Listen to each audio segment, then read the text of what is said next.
Today, if you look at a map of the world, Britain seems almost comically small. It's a rainy collection of islands off the coast of Europe, roughly the size of Michigan, with a population that would barely fill half of Mexico City. You could drive the entire length of England in a day if traffic cooperates. And yet, at its height in the early 20th century, the British Empire controlled approximately a quarter of the Earth's land surface and ruled over 450 million people. 1 out of every 4 humans on the planet lived under the British flag. The sun, famously, never set on British territory because their possessions were so scattered across the globe that it was always daytime somewhere in the empire. If you're using this to fall asleep, that's literally why I make these. So subscribe maybe and tell me where you are and what time.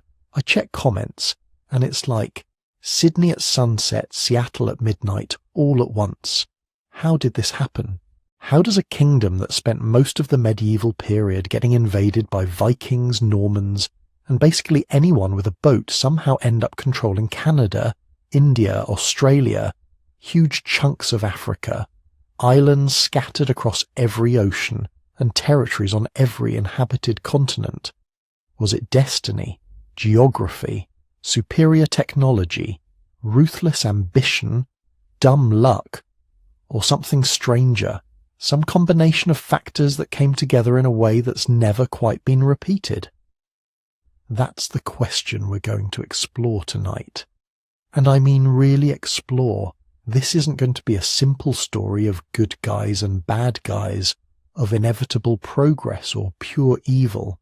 It's going to be complicated, messy, often uncomfortable, and sometimes genuinely weird. Because the real story of how Britain became a global empire isn't the one you learned in school. It's stranger, more contingent, more violent, and more human than the simplified versions allow. We're going to start in medieval England, a backwater kingdom that couldn't even fully control its own island. We'll watch as it stumbles into overseas exploration decades after Spain and Portugal have already carved up the New World. We'll see how pirates and merchants, often indistinguishable from each other, began building something that nobody quite planned. We'll follow the rise of the East India Company, a corporation that somehow ended up ruling 300 million people. We'll track the wars with France, Spain, and the Netherlands that turned scattered trading posts into a genuine empire. And we'll see how losing America somehow led to gaining much of the rest of the world. By the way, if you enjoy this kind of deep historical storytelling, we recently published a book exploring the strangest secrets of prehistoric humanity. You can find it at sleepytimehistory.com, so settle in. This is going to be a long journey through centuries of ambition, innovation, exploitation, and transformation. The story of a tiny island that, for better and worse, changed the entire world. Let's go back to the beginning. Not the beginning of empire, but the beginning of England itself. Because here's the thing, nobody tells you about the nation that would eventually conquer a quarter of the planet. For most of its early history, England was the one getting conquered. The Romans arrived in 43 AD and stayed for nearly 4 centuries, building roads and walls and cities, imposing their language and laws on the Celtic tribes they found there. Then they left, pulling their legions back to defend a crumbling empire, and Britain collapsed into chaos almost immediately. The Romano-British population, accustomed to imperial administration, suddenly found themselves defenceless against waves of new invaders. The Anglo-Saxons came next, not as a single invasion force but as a slow flood of Germanic tribes, Angles, Saxons, Jutes, crossing the North Sea in waves throughout the 5th and 6th centuries. They didn't just conquer the island, they reshaped it completely, pushing the native Celtic populations to the western fringes, establishing new kingdoms, bringing new languages that would eventually evolve into English. For 3 centuries, these Anglo-Saxon kingdoms fought each other constantly, briefly unifying under strong kings before fracturing again into civil war. Then came the Vikings. Starting in 793 with the raid on Lindisfarne, Norse raiders systematically devastated the English coast, eventually conquering and settling huge portions of northern and eastern England. The Danelaw, they called it, and for a time it looked like England might become a Scandinavian possession entirely. Only the desperate resistance of Alfred the Great and his successors kept a remnant of Anglo-Saxon England alive in the south. By the year 1000, England had been conquered and reconquered so many times that invasion was practically a national tradition. The population was a genetic and cultural mixture of Celts, Romans, Anglo-Saxons and Vikings. Multiple languages competed for dominance. Political unity was fragile at best. And then came the conquest that would change everything. 1066. William the Conqueror, Duke of Normandy, lands at Pevensey with an army of Norman knights and archers. Harold Godwinson, the last Anglo-Saxon king, marches south to meet him, after just defeating a massive Viking invasion in the north. The two armies collide at Hastings, and by the end of the day, Harold is dead. An arrow through the eye according to tradition, and the Anglo-Saxon elite is shattered. What follows is one of the most complete transfers of power in medieval history. William doesn't just take the throne. He systematically replaces the entire Anglo-Saxon aristocracy with Norman nobles. He commissions the Domesday Book, a comprehensive survey of every piece of property in England, the kind of administrative achievement that would have made the Romans proud. He builds castles everywhere, stone fortresses that physically dominate the landscape and remind the conquered English exactly who's in charge now. But here's where it gets interesting. The Norman conquest created something that hadn't existed before, a genuinely centralized state. The Norman kings ruled England with an iron fist, but they also gave it unity, a single legal system, a functioning bureaucracy, the administrative infrastructure that would eventually allow a small island kingdom to project power across oceans. The Normans also gave England something else, continental ambitions. Because William and his successors didn't just rule England, they held vast territories in France, often more valuable than their English holdings. This created a strange dual identity that would define English politics for centuries. The Norman elite spoke French, married French nobles, spent much of their time in their French domains.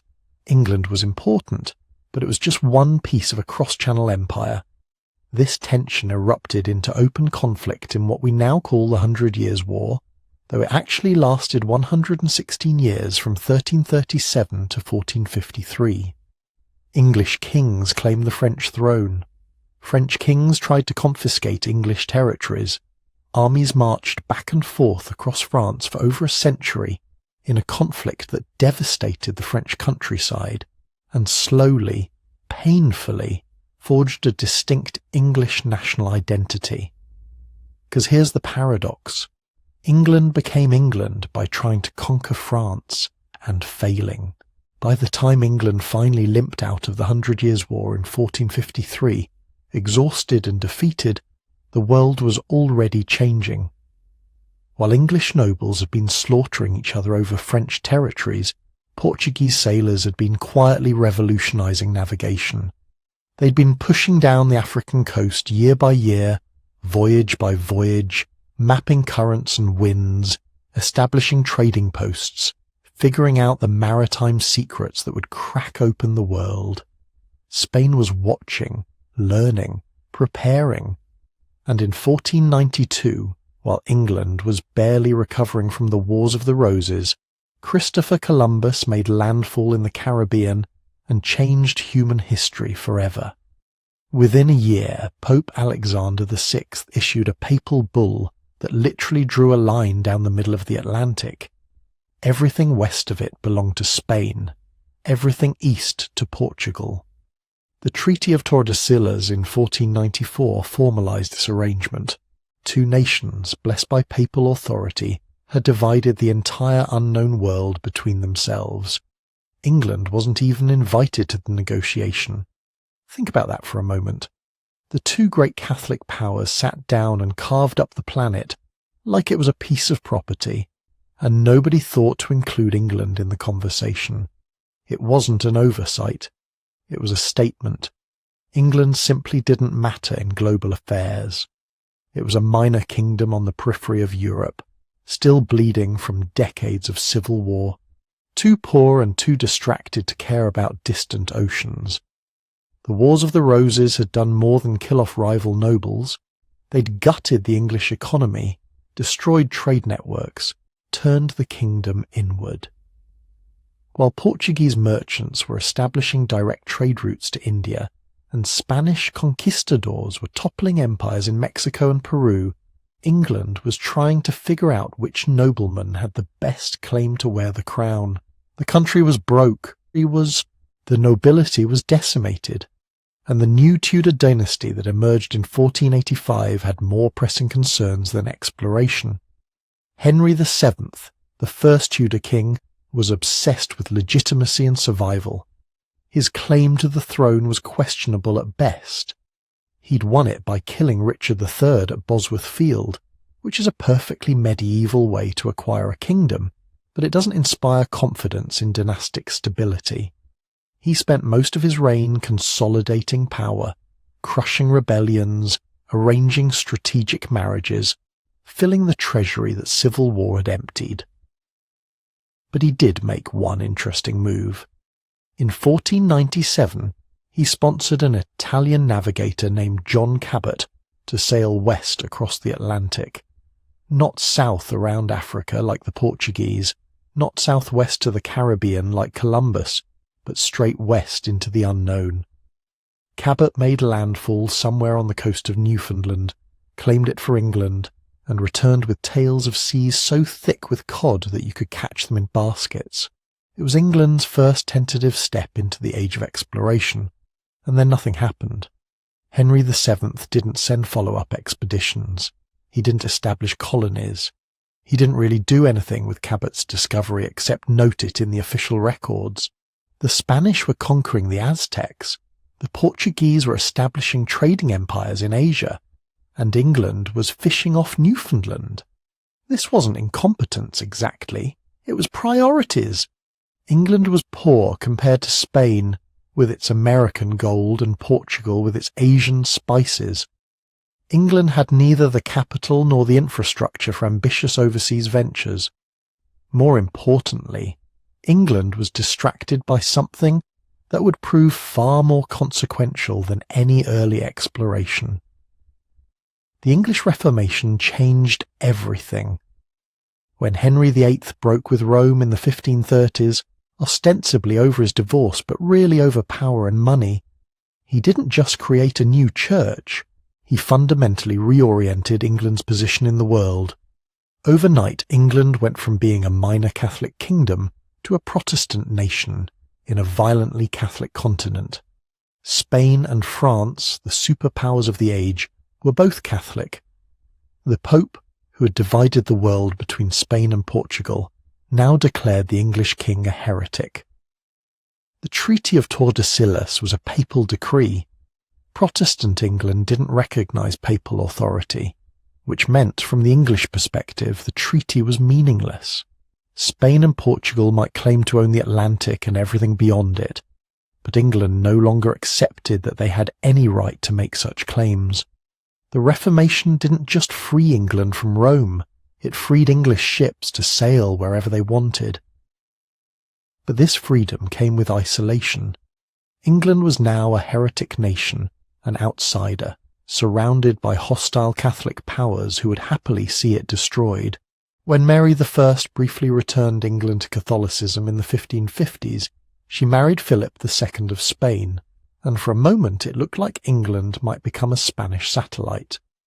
But Mary died childless, and her Protestant half-sister Elizabeth inherited a kingdom that was isolated, vulnerable, and very, very angry. Elizabeth I's England had a chip on its shoulder. It was Protestant in a Catholic world, poor compared to Spain's American wealth, excluded from the great game of empire by papal decree. But it was also free from the constraints that limited Catholic nations, and it was hungry to prove itself, hungry to compete with Spain, hungry to take what it had been denied. This psychological shift mattered more than any material advantage. England went from being a kingdom focused on its internal struggles and continental ambitions to a nation looking outward across the Atlantic, not because it was suddenly wealthy or powerful, but because it was desperate to compete with rivals who had gotten there first. The age of exploration was already well underway when England finally decided to join. Spain had conquered empires. Portugal had reached Asia. France was exploring North America. England was late to the party, underfunded, outmatched, and utterly determined to crash it anyway. What happened next would require something more than royal expeditions and official colonies. It would require pirates, privateers, and a war that would transform England from a second-rate power into something the world had never seen before. Elizabeth I couldn't afford a navy, not a proper one, not the kind that could challenge Spain's massive war fleets. The royal treasury was perpetually empty, drained by years of religious turmoil and the constant threat of invasion. But England needed to hit back at Spain somehow, needed to disrupt the flow of American silver that was funding Spanish armies across Europe. So Elizabeth did something brilliant and completely deniable. She turned England's merchants and sea captains into pirates. Not pirates exactly, privateers. The distinction mattered legally, if not practically. A pirate was a criminal, an outlaw, someone any nation could hang without consequence. A privateer was a private ship owner with a royal license, a letter of marque, authorizing them to attack enemy vessels and keep most of the loot. It was plausible deniability made into foreign policy. When Francis Drake raided Spanish ports and treasure ships, Elizabeth could claim he was acting independently. When Spain complained, she could express shock at his unauthorized behavior, and when Drake returned with holds full of Spanish silver, she could quietly take her share of the profits. Drake was the perfect instrument for this policy. Born into poverty in Devon, he'd worked his way up through the maritime world through competence and absolute ruthlessness. He despised Spain with personal intensity. On an early trading voyage to the Caribbean, Spanish forces had attacked his fleet, killed his kinsman, and left him for dead. He never forgot. Every raid afterward was partly business and partly revenge. In 1577, Drake set out on a voyage that would become legendary. The official story was that he was exploring trade routes to the Pacific. The real mission was to raid Spanish settlements along the undefended Pacific coast of South America, places the Spanish assumed were safe because they were on the wrong side of the continent. Drake sailed around the tip of South America, then north into the Pacific, hitting Spanish ports that had never seen an enemy ship.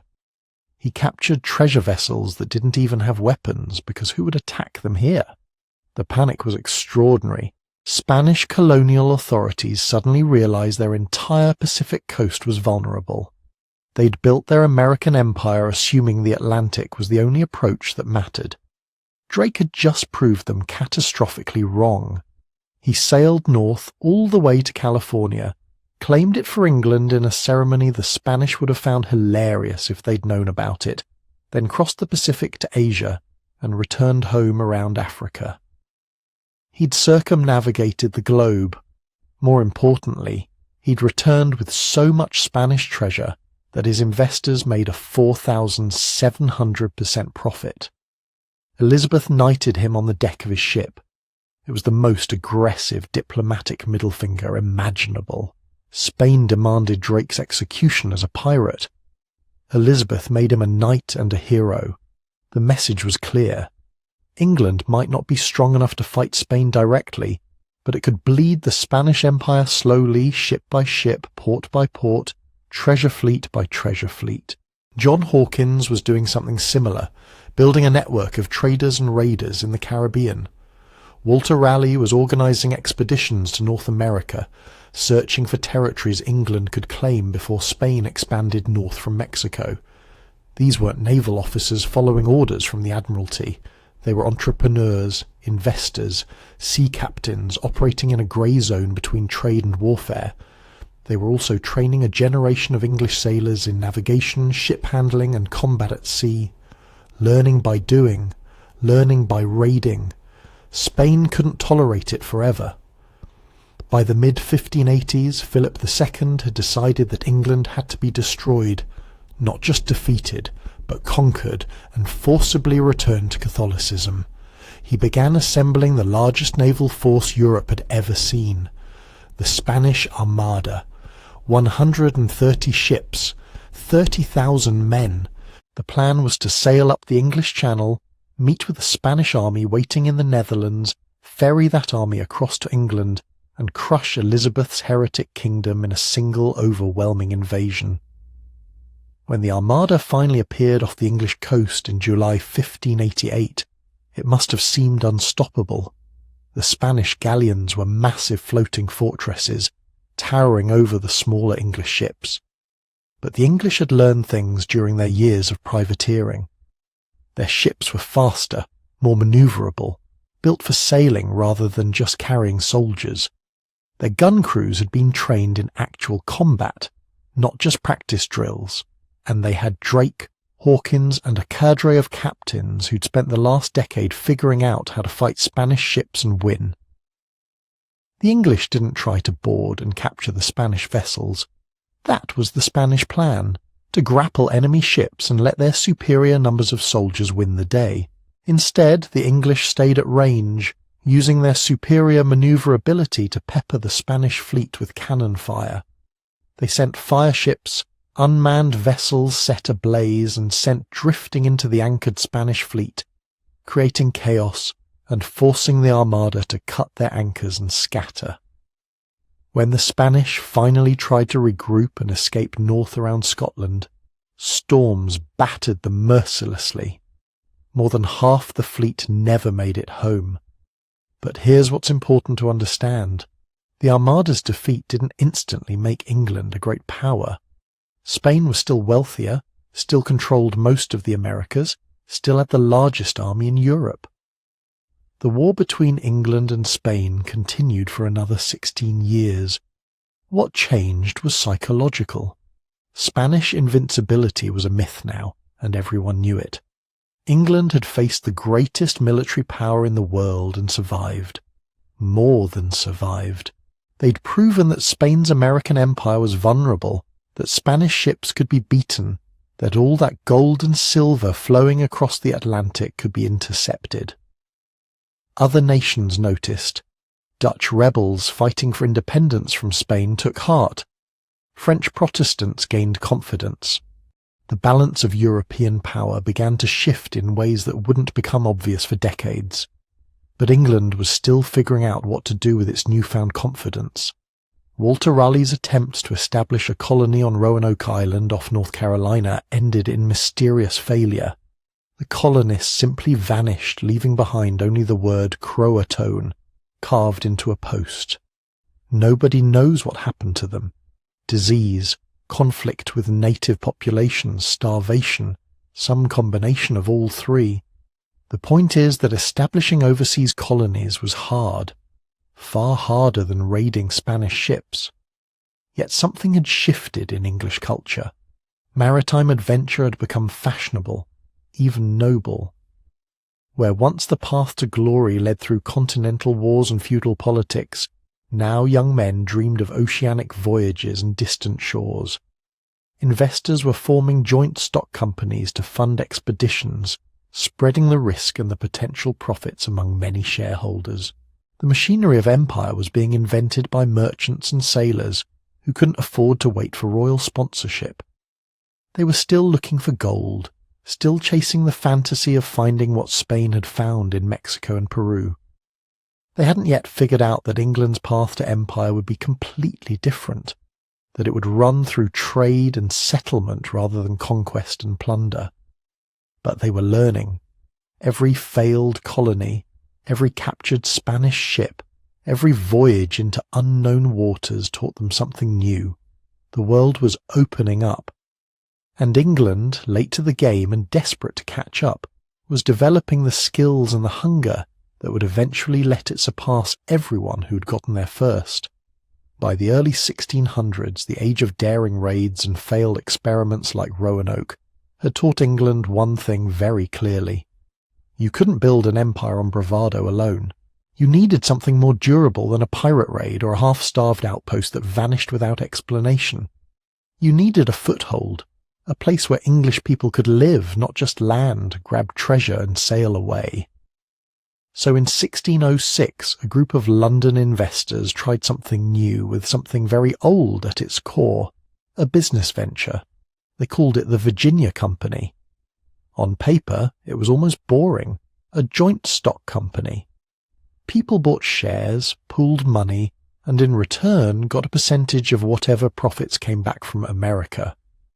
No gold mines yet, no silver mountains, just an expectation that somewhere on that long unknown coastline there had to be wealth to rival Spain's.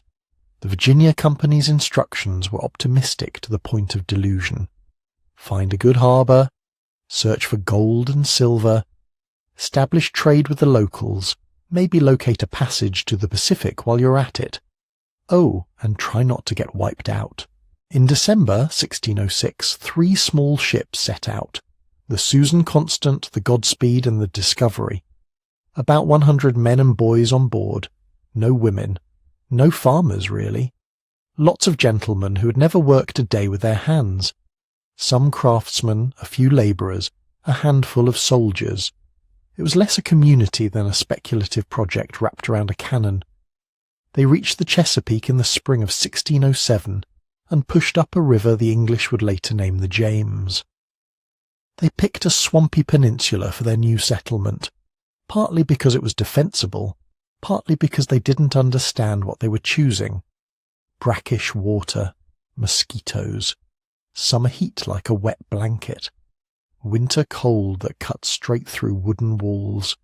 They named it Jamestown, after their king, as if a royal name could ward off hunger.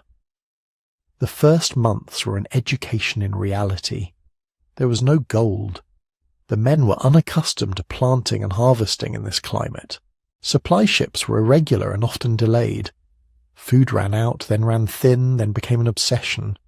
The colonists fell sick from water that turned foul as the tides pushed salt upstream. They quarrelled with each other. They quarrelled with the Powhatan people, whose territories they had just walked into with an air of entitlement and ignorance. The historical records call one winter the starving time. It sounds almost poetic until you understand what it meant. The population shrank from several hundred to about 60. Reports from survivors mention eating horses, dogs, rats, shoe leather. There are hints of worse, whispered even in contemporary documents. Desperation that stripped away all the polite illusions of English civility. Jamestown survived not because it was well planned, but because it was just lucky enough, just stubborn enough, and just connected enough to English money to keep getting more bodies shipped over. Reinforcements arrived, fresh supplies, new leaders, some of them more realistic than the original dreamers, and crucially, a new crop, tobacco. It wasn't gold, but it behaved like gold in the ledgers. Native peoples had been using tobacco for centuries, but an Englishman named John Rolfe began experimenting with sweeter Caribbean varieties that European smokers preferred. The plant loved Virginia's soil. Soon, instead of hunting for mythical mines, colonists were hacking down forests to plant rolling fields of leaves. Tobacco turned Jamestown from a failing experiment into a going concern. It didn't cure the colony's misery, but it gave it a reason to keep existing.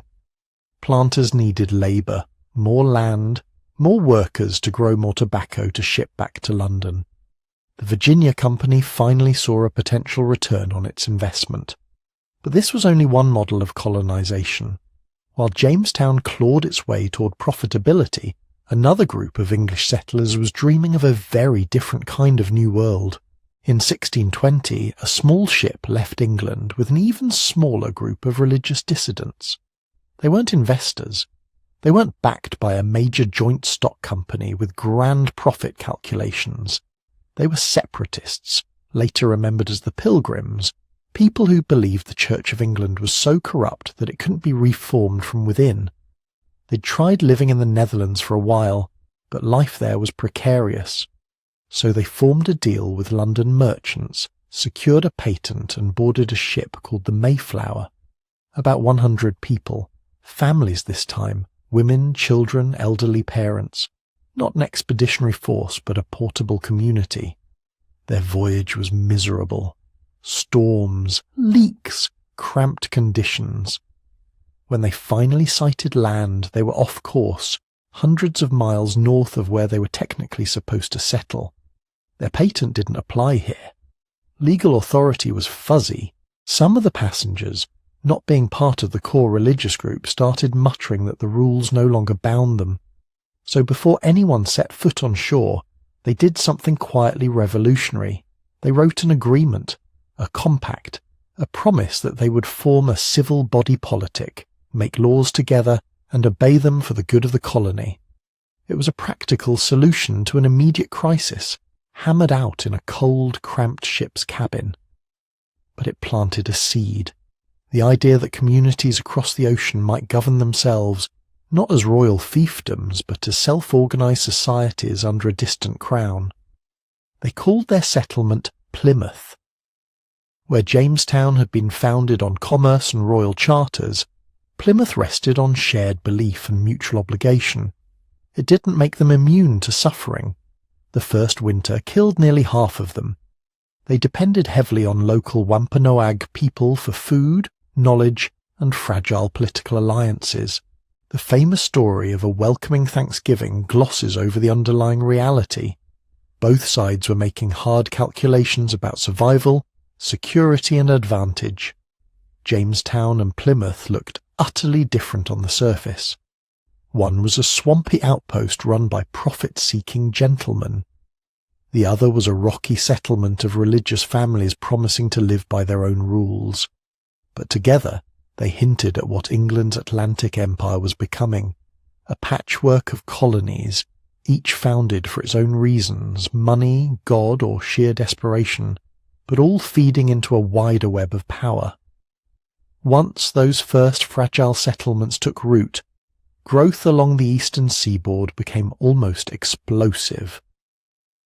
The Massachusetts Bay Company launched a much larger Puritan migration in the 1630s, building a society that saw itself as a city upon a hill, a moral example to the world. Other colonies followed, Maryland as a haven for Catholics, the Carolinas with grand plantation dreams, Pennsylvania as a Quaker experiment in tolerance and trade. In each case, joint stock logic lingered in the background. Many of these colonies began as corporate ventures, with shareholders and charters, marketing pamphlets and recruitment drives. Empire didn't arrive as a centralized royal plan. It seeped outward through companies, contracts, and colonists chasing livelihoods or salvation. The crown often played catch-up, granting or revoking charters, trying to impose order on realities that merchants and migrants had already created. But if the mainland colonies grew steadily, the Caribbean exploded. Tiny islands like Barbados, Jamaica, and Antigua were, in some ways, England's real treasure. Here, settlers discovered a crop far more lucrative than tobacco, sugar. It required enormous capital investment, mills, boilers, specialized equipment, and back-breaking labor in a brutal climate. If Jamestown was a lesson in improvisation, the Sugar Islands were laboratories in industrialized agriculture. Planters quickly realized they couldn't rely on indentured servants from England, people who worked for a few years in exchange for passage, because too many died, and those who survived expected land at the end of their term. Sugar demanded a workforce that could be controlled indefinitely, generation after generation. So the English, like the Portuguese and Spanish before them, turned increasingly to Africa. By the late 1600s, English merchants were deeply embedded in the transatlantic slave trade. Joint stock companies didn't just fund colonies now. They funded slave forts on the African coast, fleets of ships carrying kidnapped men, women and children across the Atlantic, and insurance schemes to spread the risk of losses at sea. Human beings were reduced to entries in account books, valued not for their lives but for their ability to survive the Middle Passage and labour in the cane fields. On the Sugar Islands, mortality rates among enslaved Africans were horrifying. Overwork, disease, punishment. The plantations devoured lives faster than they could be replaced naturally, so more ships came, more captives, more profit. The wealth was staggering. Sugar flowed to England. Rum, molasses and tobacco moved in complex triangles between Europe, Africa and the Americas.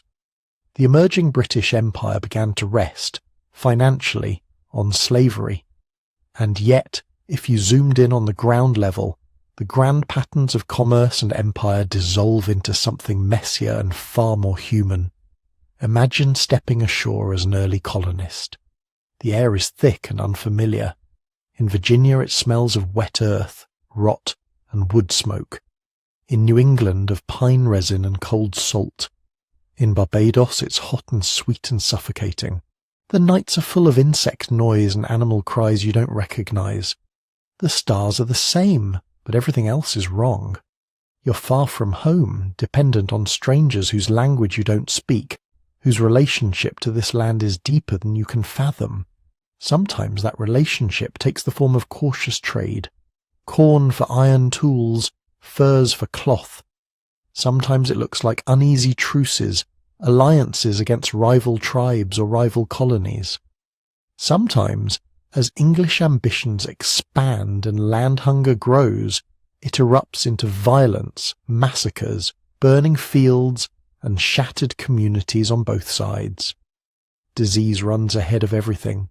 European pathogens tear through indigenous populations with catastrophic speed. Old world illnesses, meeting immune systems that have never encountered them before. The scale of loss is almost impossible to grasp. Entire villages emptied, political structures destabilized, spiritual worlds shattered. In many places, English colonists walk into landscapes already reeling from epidemics they never saw, and mistake emptiness for opportunity. For the settlers themselves, the moral world becomes slippery. People who left England praying for religious freedom find themselves justifying the seizure of native lands as God's will. Investors who talk about improving wilderness landscapes sign contracts that treat other human beings as cargo. Ordinary labourers, desperate not to starve, accept systems of indenture that bind them almost like property. Over time, racial lines harden. Laws are written that distinguish sharply between white servants and black slaves, freezing inequalities into legal codes. This is where the roots of Atlantic empire really sink in, not just in charters and royal proclamations, but in daily compromises, in the fear of another winter like the last one, in the choice to clear one more field of corn planted by someone else's ancestors, in the decision to buy cheaper sugar and not ask why it was so cheap. Jamestown, Plymouth, the Sugar Islands, these were not yet the polished, confident empire of later centuries. They were improvisations, survival strategies, business plans scratched onto fragile paper. But through them, England was learning how to rule at a distance, how to turn land and labour into wealth on a global scale, and how to weave violence, belief, and commerce into a single imperial fabric. The pirates had shown that Spain could be robbed. The colonies were beginning to show that England could build something of its own, messy, brutal, often fragile but growing. And far to the east, another experiment in empire was taking shape, one that would push this logic of profit and power to an entirely new level. a trading company that would end up conquering a subcontinent. The story begins, as so many English imperial stories do, not with a drum roll of conquest, but with paperwork. On the last day of the year 1600, a group of London merchants secured a royal charter from Queen Elizabeth I. Their goal sounded modest enough: the exclusive right to trade with the East Indies, meaning the rich spice lands of Asia. They called themselves, in the long-winded style of the age, the Governor and Company of Merchants of London trading into the East Indies. Everyone else just called it the East India Company. At first it was simply another joint stock venture, not so different in structure from the Virginia Company or the groups backing sugar plantations in the Caribbean. Investors put up money. Ships were built and armed. Crews were hired. The hope was that they would sail out, buy spices, silks and cottons, and sell them back in London for a handsome profit. The spices were important: nutmeg, cloves, pepper. These weren't just flavours, they were preservatives, medicines, status symbols. Control over spice routes could make kingdoms rich. The Portuguese and the Dutch were already in the game. England was late again, showing up after more established powers had carved out the best harbours and trade monopolies. So the East India Company improvised, unable to muscle the Dutch aside in the Indonesian Spice Islands. They started looking for other opportunities. They followed the currents and monsoon winds up into the Indian Ocean, along coasts that had been part of thriving trade networks for centuries before the first English hull appeared on the horizon. India, at this time, was not a blank space waiting to be filled. It was one of the richest, most sophisticated regions on earth. The Mughal Empire, founded by Central Asian conquerors in the 1500s, towered over the subcontinent. At its height, it commanded more people than all of Western Europe combined, and its elite lived in a world of marble palaces, jewelled thrones, and finely woven textiles that dazzled visitors. The English were late, small, and very aware of it. Their first steps were cautious. In 1612, after some skirmishes with the Portuguese, the company secured permission from the Mughal authorities to build a trading post at Surat on India's western coast. It wasn't a conquest. It was a negotiated foothold, a warehouse, a few offices, some defensive works. In return, the company paid customs, respected local law, and presented lavish gifts. From Surat, the pattern repeated. Madras, now Chennai, on the southeastern coast. Bombay, a cluster of islands on the western shore, transferred from the Portuguese as part of a royal marriage and then leased to the company. Calcutta, Kolkata, on the eastern side of the subcontinent, where the Hooghly River meets the sea. Each began as a factory in the old sense of the word, a fortified trading compound where factors, or agents, lived and worked.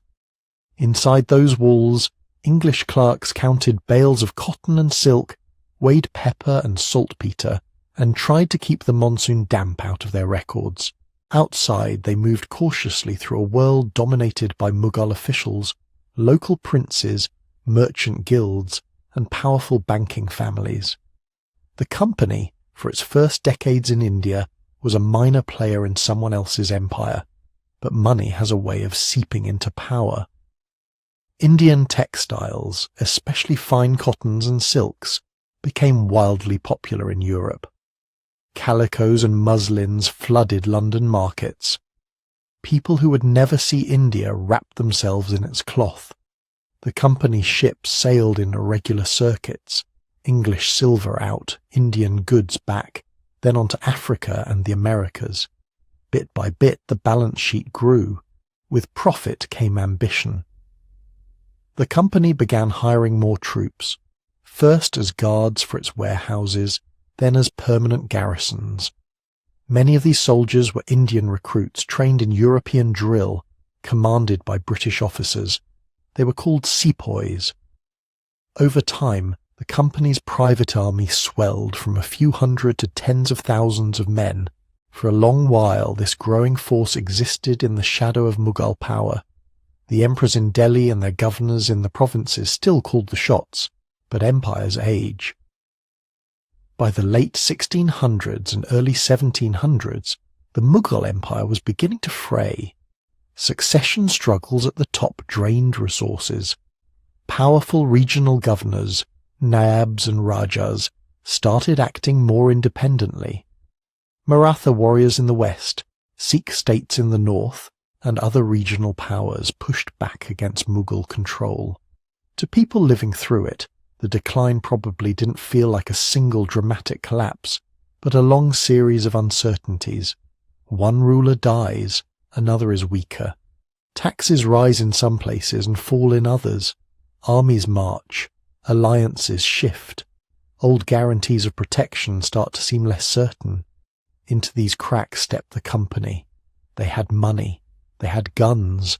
And crucially, they had no intention of going home. Company officials began doing something that, on paper, they were never intended to do, playing politics.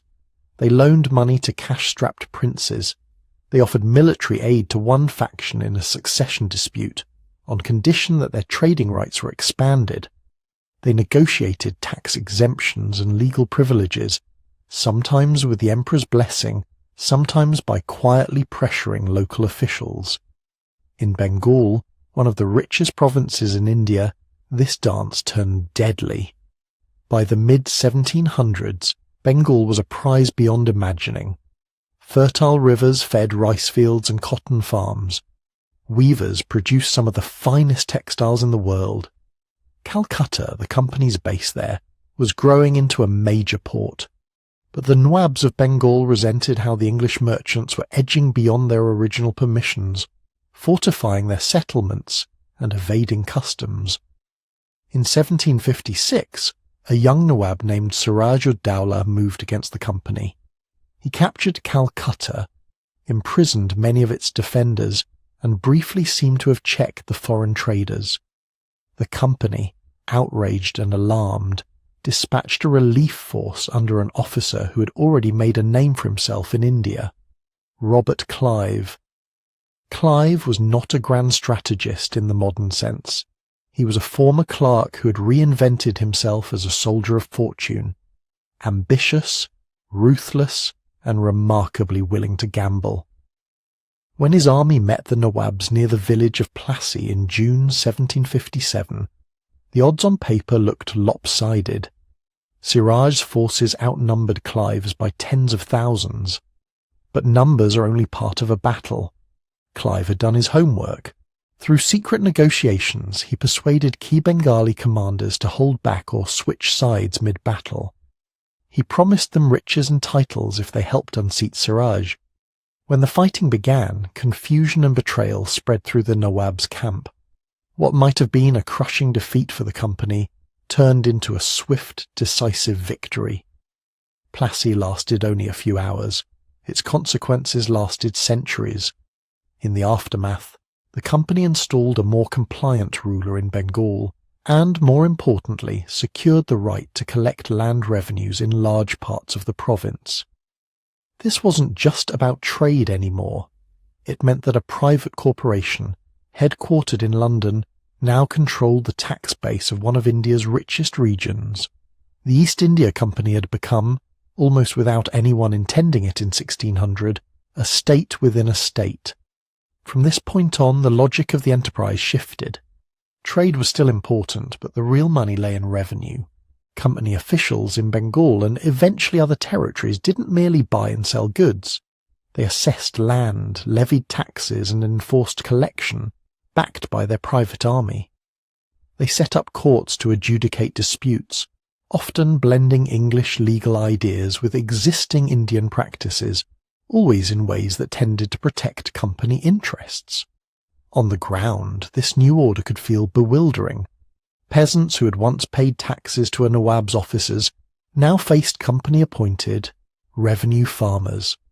Local rulers found themselves reduced to pensioners, maintaining a ceremonial court while real decisions were made in distant offices. traditional systems of patronage and protection were disrupted. Some Indian elites made fortunes by aligning themselves with the new power. Others were sidelined or ruined. The human cost of this experiment in corporate governance showed itself starkly in times of crisis.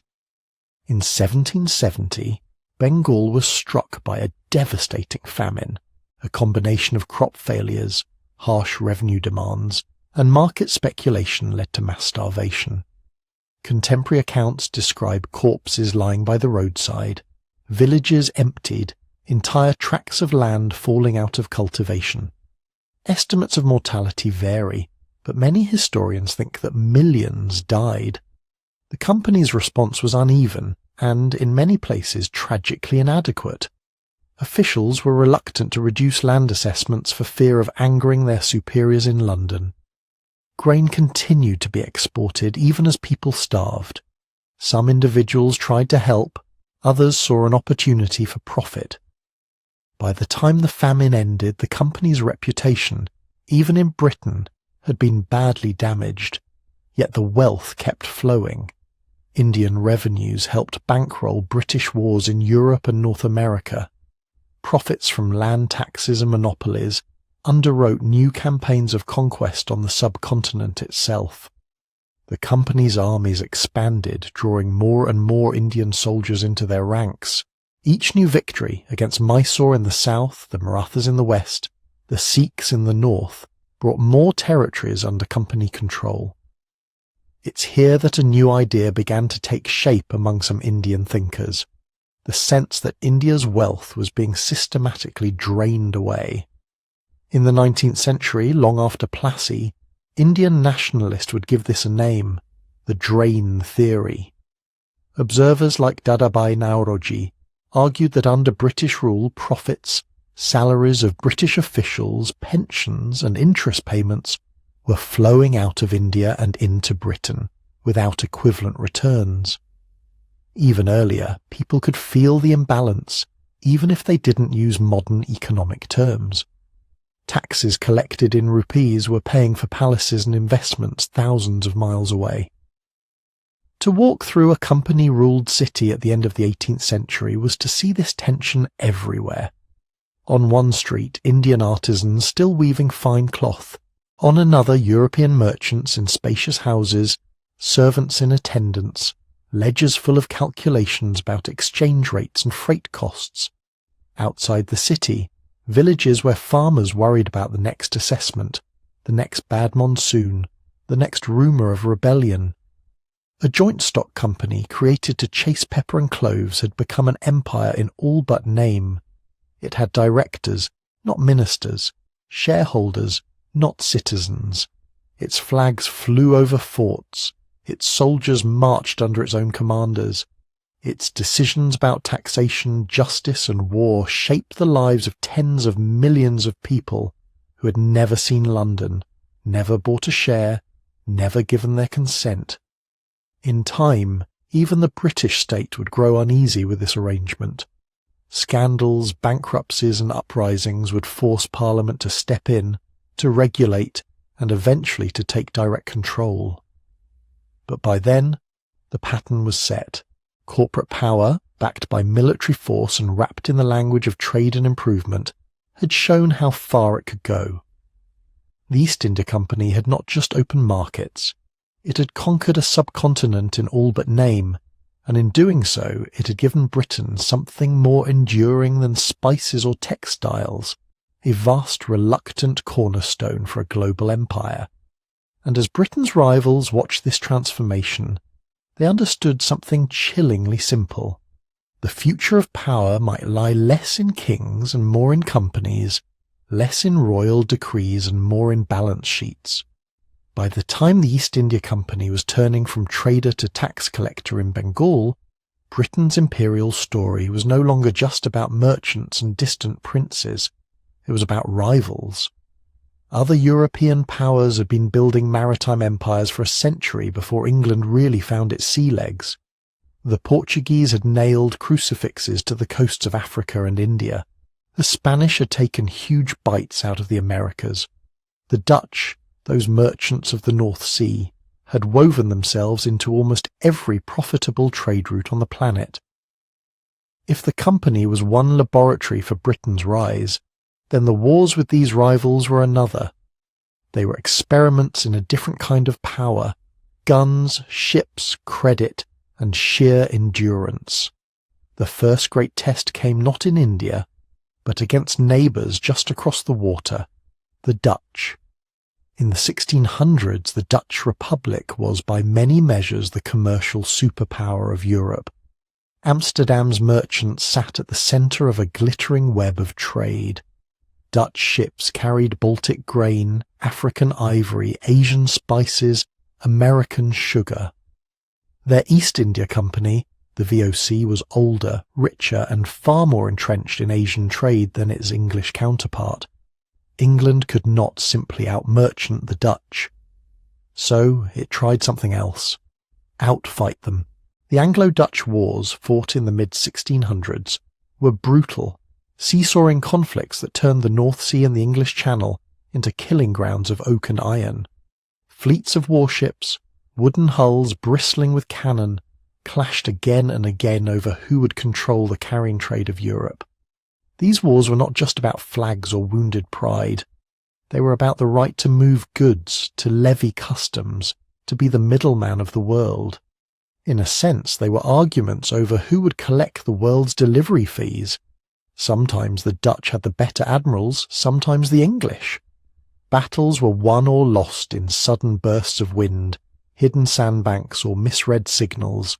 Whole crews could be wiped out in minutes by a lucky broadside. For the men on deck, it was chaos. For the merchants and ministers back in London and Amsterdam, it was strategy. Over the course of 3 major wars, a pattern emerged. The English state learned to mobilise resources on a scale it had never attempted before. Taxes increased, dockyards expanded, navigation acts tried to lock foreign ships out of England's colonial trade. In this furnace of conflict, the idea of a standing professional Royal Navy took shape, not just a collection of ships, but an institution. The outcome was not a simple knockout. The Dutch did not vanish from the seas. Their merchants remained formidable.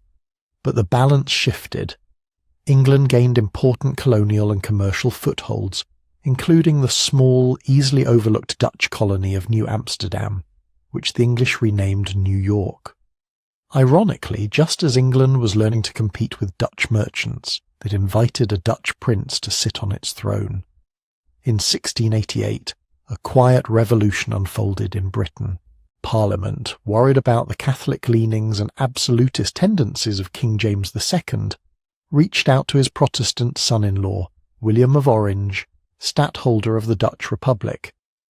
William crossed the Channel with an army, James fled, and Parliament declared that the throne was vacant.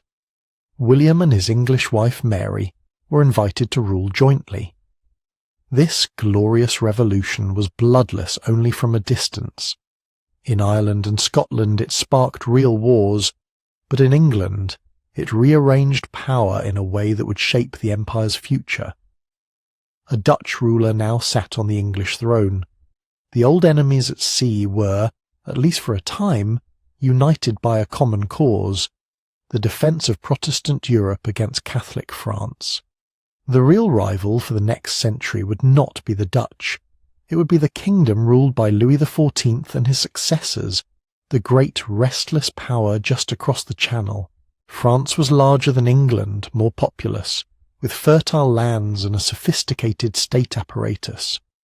French culture set the tone for Europe. French armies dominated battlefields from the Rhine to the Pyrenees. French colonies stretched from the Caribbean to the Mississippi Valley to Canada and beyond. If the 1600s had been, in part, a contest with the Dutch over trade, the 1700s would be defined by a long, grinding struggle with France over something bigger. Which language, which legal systems, which financial networks would shape the emerging Atlantic and global order? The War of the Spanish Succession at the beginning of the 18th century was one early round. When the King of Spain died without a direct heir, Europe's powers scrambled to decide who would inherit a vast empire that stretched across the Americas and into Asia. France backed one candidate, Britain and its allies backed another. Armies marched, fleets fought. The war ended in 1713 with a series of treaties that clipped French ambitions and handed Britain valuable prizes, including control of Gibraltar and the Asiento, the contract to supply enslaved Africans to Spanish America. These gains were important, but they were just the prelude. The decisive confrontation came a few decades later, in a conflict that many historians think of as the first truly global war, the 7 Years' War, fought from 1756 to 1763. It started, in a way that now seems almost darkly ironic, in the forests of North America. In the Ohio Valley, British colonists and French officers jostled over forts and alliances with indigenous nations. A young Virginian officer named George Washington stumbled into a skirmish that helped ignite a much larger blaze. Within a few years, Britain and France were fighting not just in the Americas, but in Europe, the Caribbean, West Africa, and India. Everywhere the two powers met, local struggles and long-running rivalries were pulled into the gravitational field of the larger war. In North America, British redcoats and colonial militias laid siege to French strongholds like Louisbourg and Quebec. In the Caribbean, hurricanes and disease were as deadly as cannon, but Sugar Islands changed hands in bloody assaults. Along the West African coast, forts that anchored the slave trade were bombarded and captured. In India, the conflict overlapped with the East India Company's battles against French trading interests and their Indian allies. Company troops and French forces fought sieges and pitched battles as local rulers weighed which European power would serve their interests better, or at least do less damage. On paper, Britain seemed to be the weaker power. France had a larger army, more people, and a long tradition of continental warfare. But Britain had something France struggled to match, the ability to borrow. Since the Glorious Revolution, the English, and then British, state had developed a financial architecture that turned private wealth into public firepower. Parliament-backed borrowing created a credible national debt, underwritten by taxes and managed by a new institution founded in 1694, the Bank of England. Investors who might once have hesitated to lend to a king, who could default, die, or simply decide not to pay, were more willing to lend to a state where Parliament held the purse strings. Government bonds became a kind of financial backbone. The Bank of England coordinated payments, stabilised credit, and turned scattered savings into a war chest. This meant that Britain could sustain long wars without collapsing under their cost. It could build and maintain a powerful Royal Navy, subsidise allies on the continent, outfit expeditionary forces, and replace lost ships and guns faster than its enemies. During the 7 Years' War, this combination, naval power and financial muscle, proved devastating. The Royal Navy didn't win every engagement, but it choked French trade, intercepted convoys, and gradually pried apart the connections between France and its overseas colonies. British fleets appeared off coasts from Quebec to Bengal, delivering troops, supplies, and blockades. French commerce dwindled, insurance rates soared, colonial garrisons went hungry. On land, British commanders like James Wolfe in North America and Robert Clive in India, drawing on local allies, colonial militias and company sepoys, won key battles that tipped regional balances of power. When Wolfe's forces scaled the cliffs outside Quebec in 1759 and defeated the French on the Plains of Abraham, it was not just a dramatic moment in one campaign. It signalled the near end of French Canada. By the time the war ended in 1763, France was exhausted. So was Britain. But Britain had won more. The Treaty of Paris redrew the map in ways that would echo for centuries. France ceded Canada to Britain, along with its claims east of the Mississippi River. Spain, drawn into the war on the French side, handed over Florida. In India, while France retained a few trading posts, its political influence was shattered. The East India Company emerged as the dominant European power on the subcontinent. In just a few decades, Britain's overseas empire had swollen. What had been a patchwork of colonies and trading posts became something closer to a global system. From Canadian forests to Bengal rice fields, from Caribbean sugar plantations to forts on the African coast, British authority, sometimes direct, sometimes through companies or allied rulers, stretched along the world's trade routes. Yet this new scale came with new strains. The wars had been paid for with borrowed money. The national debt towered. Servicing it required taxes, and taxes required justification. Philosophers and pamphleteers in Britain began to talk more about representation, contracts, and the rights of subjects. Across the Atlantic, colonists heard these arguments and drew their own conclusions. For the moment, though, in 1763, it must have seemed to many in London as though the great rivalries had been settled in Britain's favour. The Dutch had been edged aside. The French had been checked. The Royal Navy commanded the seas. The Bank of England and the national debt had turned financial trust into cannon and canvas. Britain stood at what looked like the pinnacle of victory, its empire suddenly vast and glittering. It was at this height that the first deep cracks began to form. The crack widened first in a place many in London still thought of as a provincial fringe, Britain's North American colonies. These were not minor outposts. By the 1760s, the 13 colonies along the Atlantic seaboard were among Britain's richest possessions. Their ports, Boston, New York, Philadelphia, Charleston, were plugged into the veins of Atlantic commerce. Timber, fish, furs, grain, tobacco, rice, indigo, and increasingly, ideas flowed through them. Many colonists saw themselves as loyal Britons. They read the same newspapers, quoted the same poets, drank the same tea. They toasted the king in taverns and volunteered in militias during the wars with France.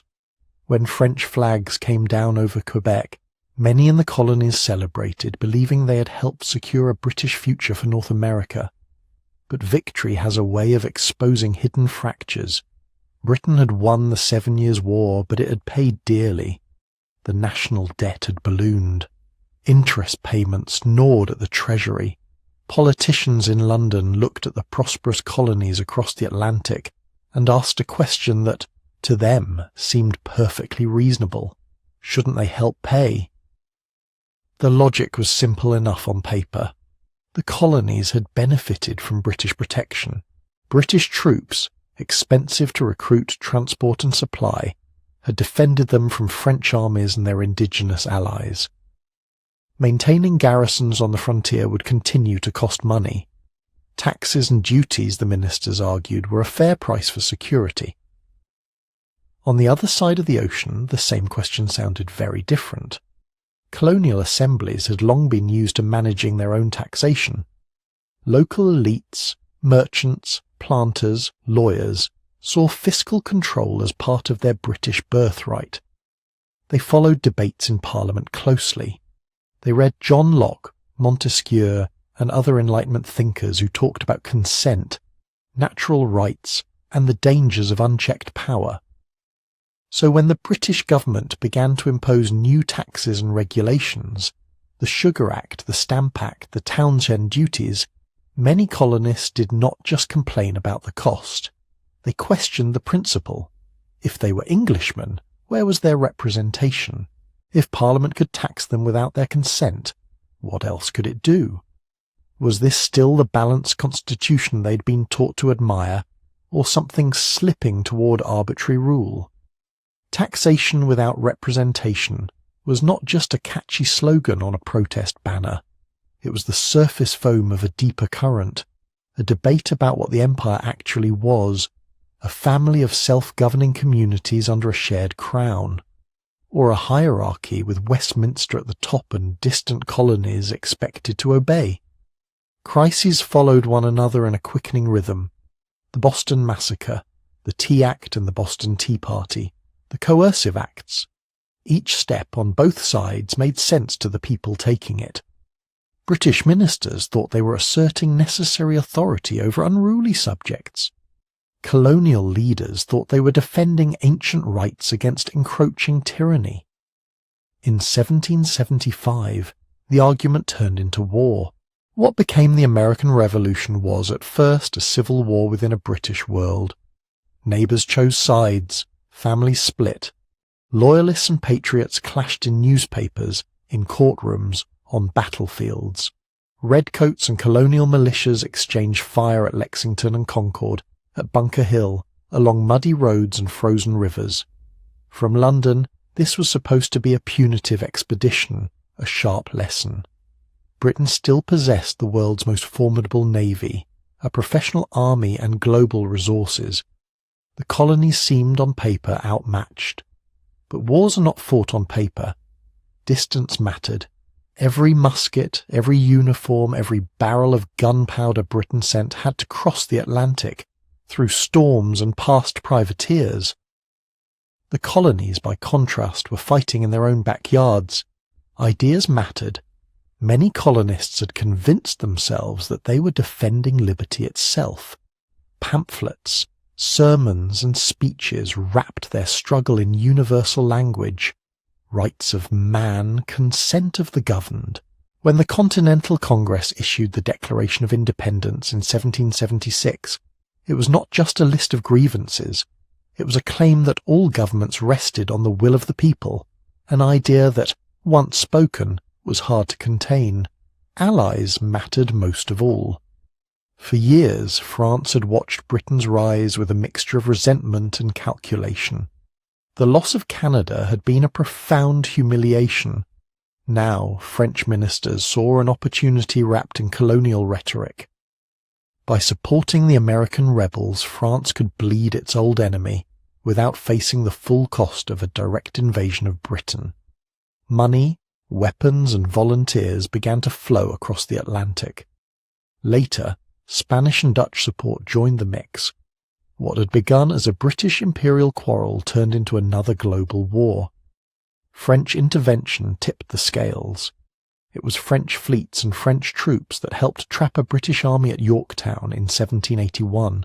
When that army surrendered, the political will in Britain to keep fighting evaporated. 2 years later, in 1783, the Treaty of Paris recognized the independence of the United States.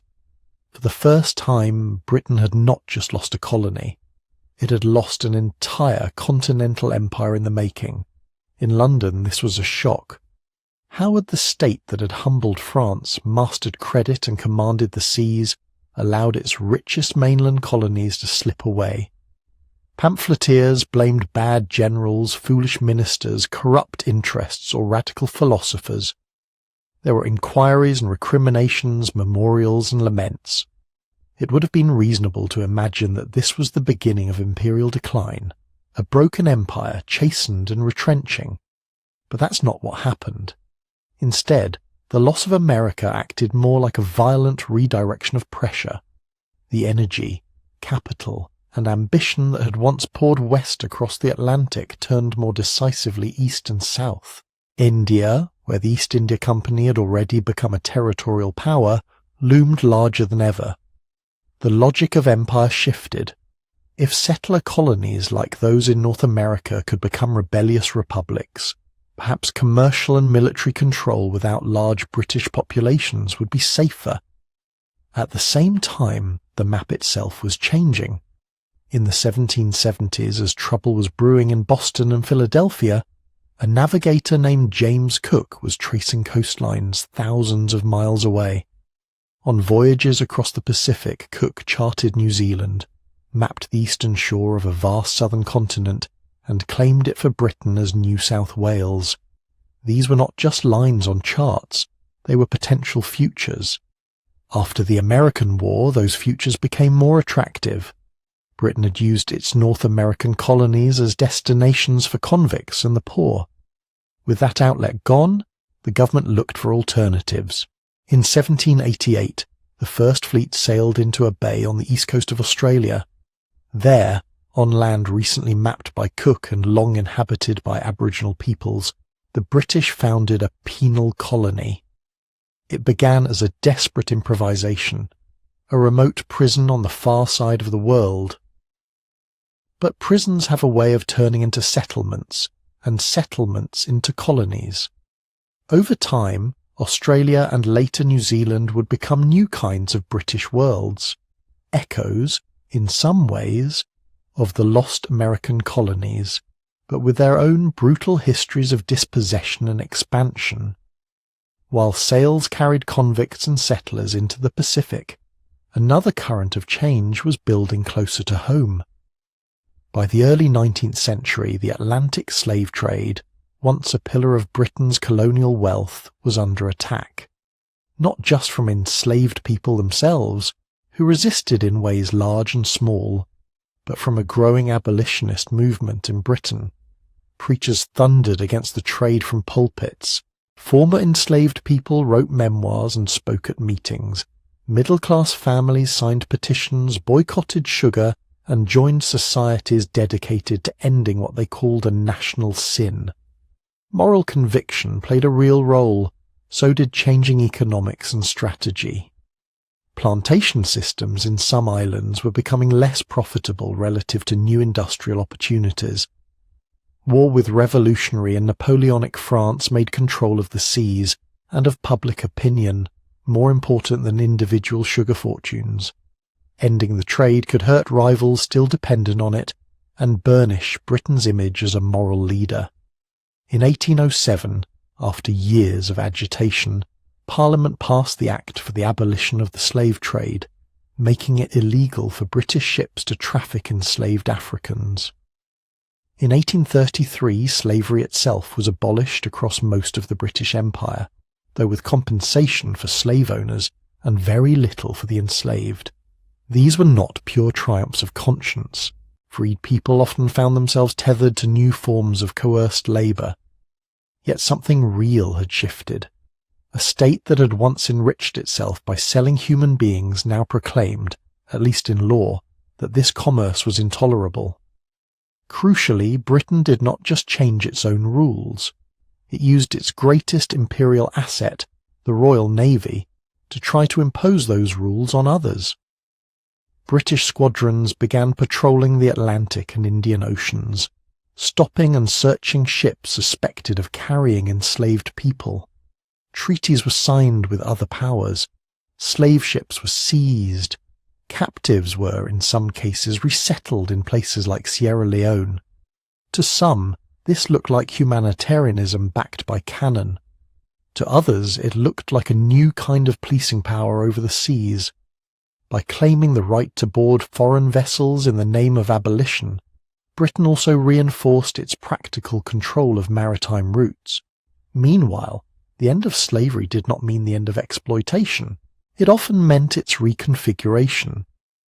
Indentured labourers from India and China were shipped to plantations in the Caribbean, Mauritius, Fiji and elsewhere. Wages replaced chains, but contracts were often opaque, conditions harsh, and movement tightly controlled. In India, tax systems, land policies, and trade rules funneled wealth to Britain. In Southeast Asia and China, opium, textiles and treaties carved out profitable markets. The same navy that hunted slavers protected these new flows of goods. The same financial institutions that had once underwritten slaving voyages now financed railways, plantations and mines. Empire, like a river forced through new channels, found other ways to move. By the mid-19th century, Britain had lost the 13 colonies that had once seemed central to its imperial project. In their place, it had stitched together something even larger, a web of territories, bases, and economic dependencies that reached deeply into Asia, Africa, and the Pacific. The humiliation of losing America had not ended the British Empire. It had transformed it, pushing it toward a world where steam, coal, and factories would matter as much as sugar and tobacco. where treaties and trade statistics could be as powerful as muskets. The next phase of that transformation would not be driven only by ships and soldiers, but by engines, looms, and smokestacks. The engines began quietly, in workshops that hardly anyone outside Britain had heard of. In the late 18th century, there was no guarantee that this storm of innovation would start on a cold, damp island off the coast of Europe. China had older cities and refined crafts. India had rich textile traditions and sophisticated markets. Parts of continental Europe had skilled artisans and wealthy patrons. Yet something about Britain in this moment was different. Start with the ground itself. Beneath the fields and hedgerows of England, Scotland and Wales lay thick seams of coal, close enough to the surface to be worth digging. For centuries people had burned wood for heat and charcoal for furnaces. Forests could be cut down. Coal, in many places in Britain, seemed almost inexhaustible, but coal had a problem. Mines flooded. The deeper you dug, the more water seeped in, until pumps driven by horses or water wheels could not keep up. That might have been the end of it, a geological limit to growth, if not for another ingredient Britain had in unusual abundance: tinkerers, blacksmiths, millwrights, instrument makers, mechanics. People who liked to take things apart and put them back together slightly improved. They lived in a culture where patent law protected inventions, where societies and coffee houses welcomed debate, and where a growing print industry spread new ideas quickly. An improved valve designed in one town could be read about and copied in another within months.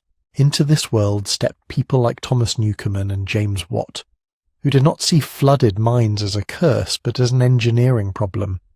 The early steam engines they built were clumsy, massive and temperamental. They hissed and groaned and leaked. But they worked well enough to pump water out of coal mines. That meant more coal. More coal meant more fuel for more engines. A feedback loop had begun. Coal and steam were only part of the story. Britain also had capital. For over a century, its merchants and financiers had been refining the arts of credit, insurance, and joint stock investment. Profits from Atlantic trade, from plantations, from the East India Company's ventures in Asia, had piled up in banks in London, Bristol, Liverpool. This money was looking for new uses. Factory owners could borrow to build mills. Entrepreneurs could raise funds to lay canals that sliced through the countryside, connecting coalfields to cities and ports.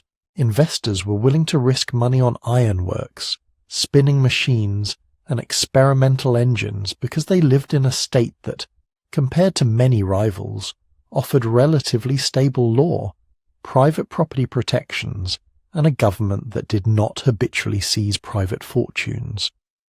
Then there were the colonies. By the late 1700s, Britain commanded access to an enormous, if uneven, imperial network. Sugar from the Caribbean, cotton from the Americas, and increasingly from India, dyes from Asia, timber and whale oil from distant seas. These were not just luxuries, they were raw materials. In Lancashire and Yorkshire, entrepreneurs began to realize that if they could spin and weave cotton mechanically, they could turn mountains of cheap fibre into rivers of cloth. Colonies, coerced and controlled, would supply the raw stuff. Factories at home would transform it into finished goods. Other colonial and foreign markets would then be pressured or forced to buy those goods, coal underfoot, capital in the banks, colonies in the ledger books, canals threading the island together, and a culture that rewarded people who could make machines a little faster, a little cheaper, a little more efficient. None of these things alone guaranteed an industrial revolution. Together in Britain they made one overwhelmingly likely. The result was a transformation so fast that people living through it struggled to find words to describe it. Walk, in your mind, into an early 19th century cotton mill. The air is thick with lint. Rows of machines stretch farther than a hand-loom weaver in a village cottage could have imagined. Spinning mules and power looms clatter and whir, turning raw cotton into thread and cloth with a speed no human hands can match. Instead of a few artisans working at their own pace, there are hundreds of workers, men, women, children, bound to the rhythm of the machine. Outside, chimneys punch into the sky, exhaling coal smoke. Ironworks roar in nearby valleys, pouring molten metal into moulds that will become rails, engines, ships, guns. Along new canals and soon along new railway lines, barges and trains carry these products to ports. Steam, which began as a way of pumping water out of mines, becomes a general-purpose power source. Steam engines drive factory machines, power rolling mills, and when mounted on wheels and placed on iron tracks, move people and goods faster than any horse. Railways, once an experiment between a mine and harbour, spread rapidly. By the 1840s, steel lines knit Britain together in a web of movement. A journey that might once have taken days by coach could now be done in hours by train. Perishable goods could be carried before they spoiled. Newspapers could arrive the same day they were printed, allowing markets and opinions to react more quickly. These same technologies, steam engines, iron ships, precision tools, telegraphs, gave Britain a technological edge over almost every other state. Factories that could turn out muskets, cannons, uniforms and ships' fittings at scale made it easier to equip armies and navies. Steam-driven ships, no longer dependent on wind, could move against currents and up rivers, projecting power inland. Telegraph cables allowed news of wars, negotiations and uprisings to travel in minutes instead of weeks. Britain's industrialization and its empire did not develop in isolation from each other. They were two halves of a single system. Raw materials flowed in, manufactured goods flowed out. Cotton is the starkest example. Before British machines remade the trade, India had been one of the world's great textile regions. For centuries, Indian handloom weavers produced fine muslins, calicos, and silks that merchants from Europe, the Middle East and Asia prized. These were high-skill crafts, embedded in local economies and cultures. When British industrial cloth began to pour out of the mills of Lancashire, the logic of power shifted. Using its control over Indian ports, tariffs and internal trade, Britain tilted the playing field. Indian cotton was increasingly bought as cheap raw fibre, often at prices shaped by imperial policy. That cotton was shipped to Britain, spun and woven in mechanized mills, then sent back as finished cloth, sold in India at prices village weavers could not possibly match. Taxes, trade rules, and sometimes outright bans on certain Indian manufactures compounded the pressure. Weavers who had once sold fine cloth across the region found their markets flooded with factory-made imports. Stories from the time speak of ruined families, abandoned looms, skills that had taken generations to perfect, suddenly made economically worthless. Across vast swathes of the subcontinent, an old balance inverted. India, long an exporter of textiles, became a captive market for British cloth and a supplier of the raw cotton that fed British machines. Empire fed industry. Industry in turn strengthened empire. Iron rails and steam locomotives did not stop at Britain's shores. They followed the flag. In India, in parts of Africa, in colonies and protectorates elsewhere, British engineers and financiers laid down railway tracks that, on paper, promised progress. They linked interior regions to ports. They drove lines through mountains and across rivers. They built telegraph networks that paralleled the rails, allowing officials to send orders and traders to send prices almost instantaneously. But the logic behind many of these projects was not to knit colonized societies together for their own sake. It was to extract. Railways ran from plantation belts, mining districts, and grain-growing plains to harbours where steamships waited. Ports were dredged and expanded to handle increasing volumes of exports. Telegraph offices sprouted in administrative centres, tying local officials to provincial capitals, and those capitals to London. To a casual observer, this might have looked like pure modernisation: steel bridges, grand stations, iron masts. To those on the receiving end, it often felt like incorporation into a machine designed elsewhere. Infrastructure became a tool of control as much as of transport. Troops could be rushed to suppress uprisings. Crops could be moved out of drought-stricken regions to meet export contracts, even when local people were going hungry. Decisions made in distant boardrooms echoed along the rails and cables, shaping lives thousands of miles away. All of this unfolded within a particular mental world: the Victorian belief in progress. Many Britons in the 19th century convinced themselves that the new age of steam and steel was not just more powerful, but more moral. They read newspapers that celebrated railway openings as triumphs of civilization. They saw missionary work, schooling, and legal reforms in the colonies as evidence that Britain was bringing light to what they called backward societies. Industrialization at home was framed as proof of national vigour, a sign that Providence or history favoured the island kingdom. When they looked at maps coloured in imperial red, at factories humming with exported cotton cloth, at trains racing across colonised landscapes, many Victorians did not simply see wealth. They saw a kind of justification. If Britain was richest, if its engines were strongest, if its ships and cables encircled the globe, then perhaps this dominance was deserved. Perhaps it was a natural order. This was a dangerous idea.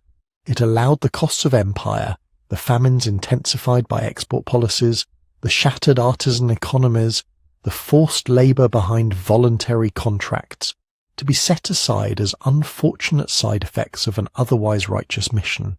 Industrialization had given Britain unprecedented tools.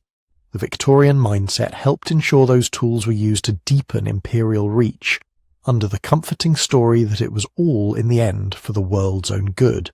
Behind the banners of progress and civilization, the engine of empire was roaring.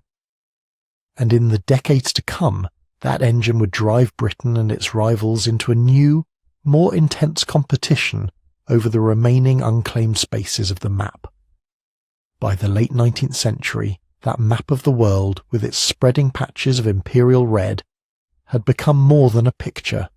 It was an obsession. There were fewer and fewer blank spaces left to colour in. Europe was already divided. The Americas had thrown off most colonial rule. Asia was a patchwork of empires and fragile independent states. That left one continent which, in the minds of European politicians and businessmen, looked temptingly open: Africa. Of course, it was not open at all. It was home to powerful kingdoms, trading cities, pastoral confederations, long-established routes of commerce and pilgrimage. People there knew their lands well, farmed them, fought over them, governed them. But on European maps, much of the interior still appeared as vague shapes and pale shading, with rivers half-guessed and borders left blank. To industrial powers hungry for raw materials, markets and prestige, those pale spaces looked like invitations. So they did something extraordinary. They held a meeting. In 1884, representatives of European powers gathered in Berlin. It was winter. Coal fires burned in the stoves. Outside, the city was wrapped in cold fog. Inside, around polished tables, diplomats unfolded maps of Africa. They brought out rulers and pencils. Over the next months, at what we now call the Berlin Conference, they negotiated rules for how European states would claim and occupy African territory.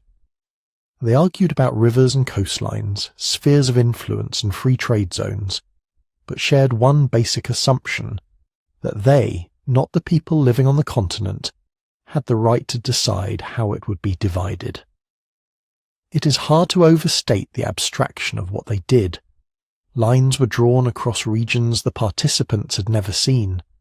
Borders sliced through existing kingdoms, cut across grazing lands, split ethnic groups and trade networks.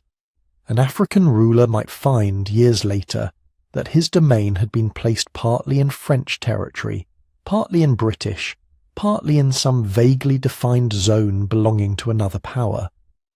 On paper, it looked neat. On the ground, it meant that European flags, forts and administrative posts would follow those pencil strokes, often enforced by rifles and machine guns that industrialization had made cheap and deadly. Britain, by this point, could not simply watch from the sidelines. It already had important footholds at the Cape of Good Hope in the south, in Sierra Leone and the Gold Coast in the west, in Egypt and along the route to India in the northeast. Informal influence and trade had long linked British merchants to coastal societies and some interior kingdoms, but the Berlin rules threatened to hem these scattered positions in. If Britain did not move inland, others would. Into this moment stepped a man who thought in straight lines. Cecil Rhodes. Rhodes arrived in southern Africa as a sickly teenager and, within a few decades, became one of the most powerful figures in the region. He believed fervently that the English-speaking world had a destiny to rule. He made a fortune in diamonds, especially after the Kimberley fields were consolidated into a giant company, De Beers. Later, gold from the Witwatersrand added another glittering stream of wealth. For Rhodes, these were not just profitable commodities. They were fuel for a larger dream. He imagined a continuous band of British-controlled territory, stretching from the Cape in the south to Cairo in the north. A red corridor across the continent stitched together by telegraph lines, and eventually by a railway, Cape to Cairo. It sounded almost poetic. In practice, it meant treaties signed under pressure, land seized, local rulers sidelined or removed.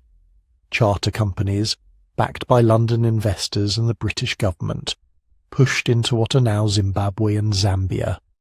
They planted the Union Jack over territories renamed Rhodesia in his honour.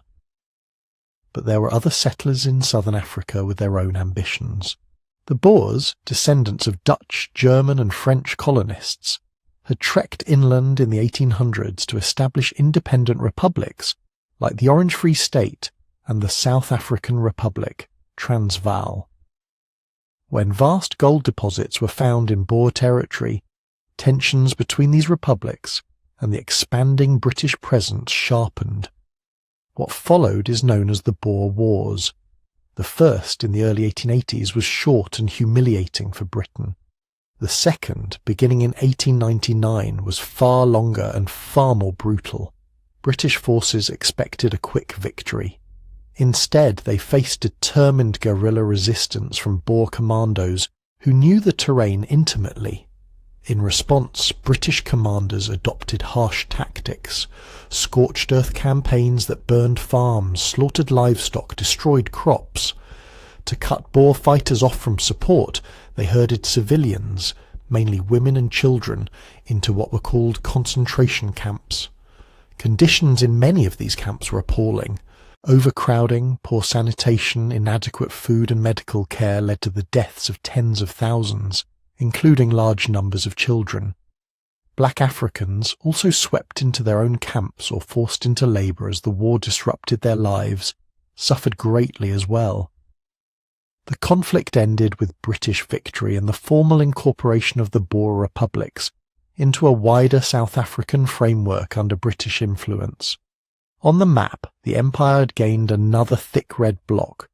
In human terms, the cost was deep trauma, bitterness, and patterns of dispossession that would echo into the 20th century. Far to the north, another obsession was shaping British policy: Egypt and a narrow strip of water cut through the desert, the Suez Canal. Completed in 1869, Suez linked the Mediterranean to the Red Sea. For a maritime empire whose crown jewel lay in India, this was revolutionary. Before Suez, Ships from Britain to Bombay and Calcutta had to round the Cape of Good Hope, adding weeks to the journey. After Suez, they could pass through this man-made corridor and shave thousands of miles off the route. Time, in global trade, is power. British investors had already bought a large share of the canal company. When financial troubles and political upheaval shook Egypt in the 1870s and 1880s, British troops moved in, ostensibly to restore order and protect European interests. Egypt remained, on paper, part of the Ottoman Empire. In reality, it fell under British control. From then on, safeguarding Suez became a strategic fixation. Protecting the canal meant influence, or direct control, over Egypt and nearby territories. It meant garrisons, naval patrols, and diplomatic maneuvers stretching from the Mediterranean through the Red Sea and into the Indian Ocean. In British thinking, the route to India had to remain open at almost any cost. Everywhere that phrase, "at almost any cost," hid what was happening on the ground. The scramble for Africa was not just flags and treaties. It was forced labour on plantations and in mines, men compelled to leave their villages for months or years. It was porterage, people made to carry heavy loads for colonial expeditions, often across deadly terrain. It was taxes payable only in cash, which pushed farmers into wage labour or compelled them to grow export crops instead of food. In some regions, resistance met with massacres. Villages burned as examples. Collective punishments imposed for attacks on roads or railways. Cultural and religious practices were sometimes suppressed in the name of civilizing, while mission schools and colonial courts tried to reshape societies according to European norms. Even where outright violence was less visible, the transformations ran deep. Land that had been held collectively might be surveyed, registered, and declared crown land or waste, open to concession companies. Pastoral routes were hemmed in by new borders. Local industries, from ironworking to weaving, found themselves competing with imported British goods.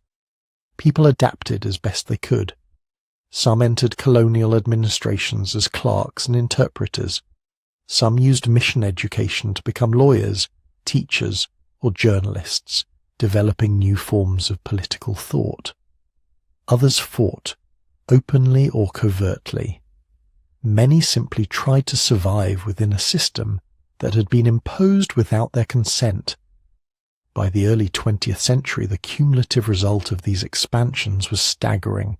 From Canada to the Caribbean, from India to Australia and New Zealand, from chunks of China's coastline to a swathe of Africa stretching from the Nile Valley to the southern tip of the continent, the British Empire covered roughly a quarter of the world's land surface and claimed authority over hundreds of millions of people. It was around 1920 that observers began to repeat, with particular pride, a line that had circulated in earlier centuries, that the sun never set on the British Empire. It was literally true in a geographic sense. At any given moment, the sun was shining on some piece of territory under British rule.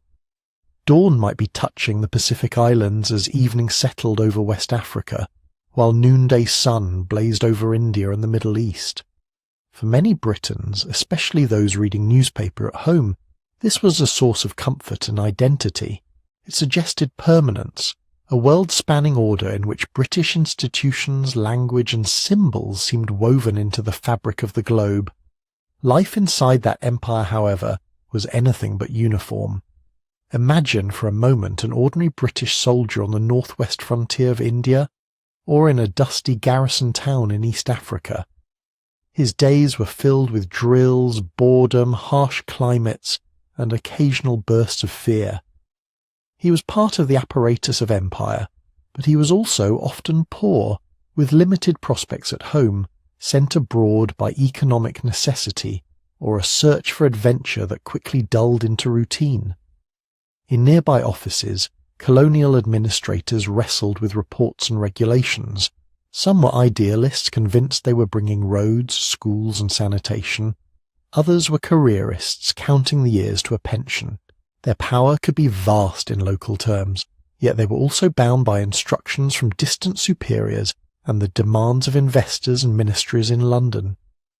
Missionaries moved through these same landscapes with Bibles and lesson books. Some learned local languages deeply, defended communities against abuses, or recorded histories and folklore.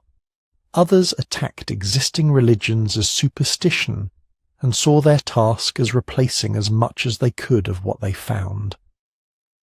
And then there were the colonized millions, without whom none of this would have functioned. Farmers coaxing crops from soils whose prices were set in markets they would never see. Dock workers loading bales of cotton, sacks of cocoa, or crates of tea onto ships. Clerks translating orders, tracking taxes, balancing ledgers.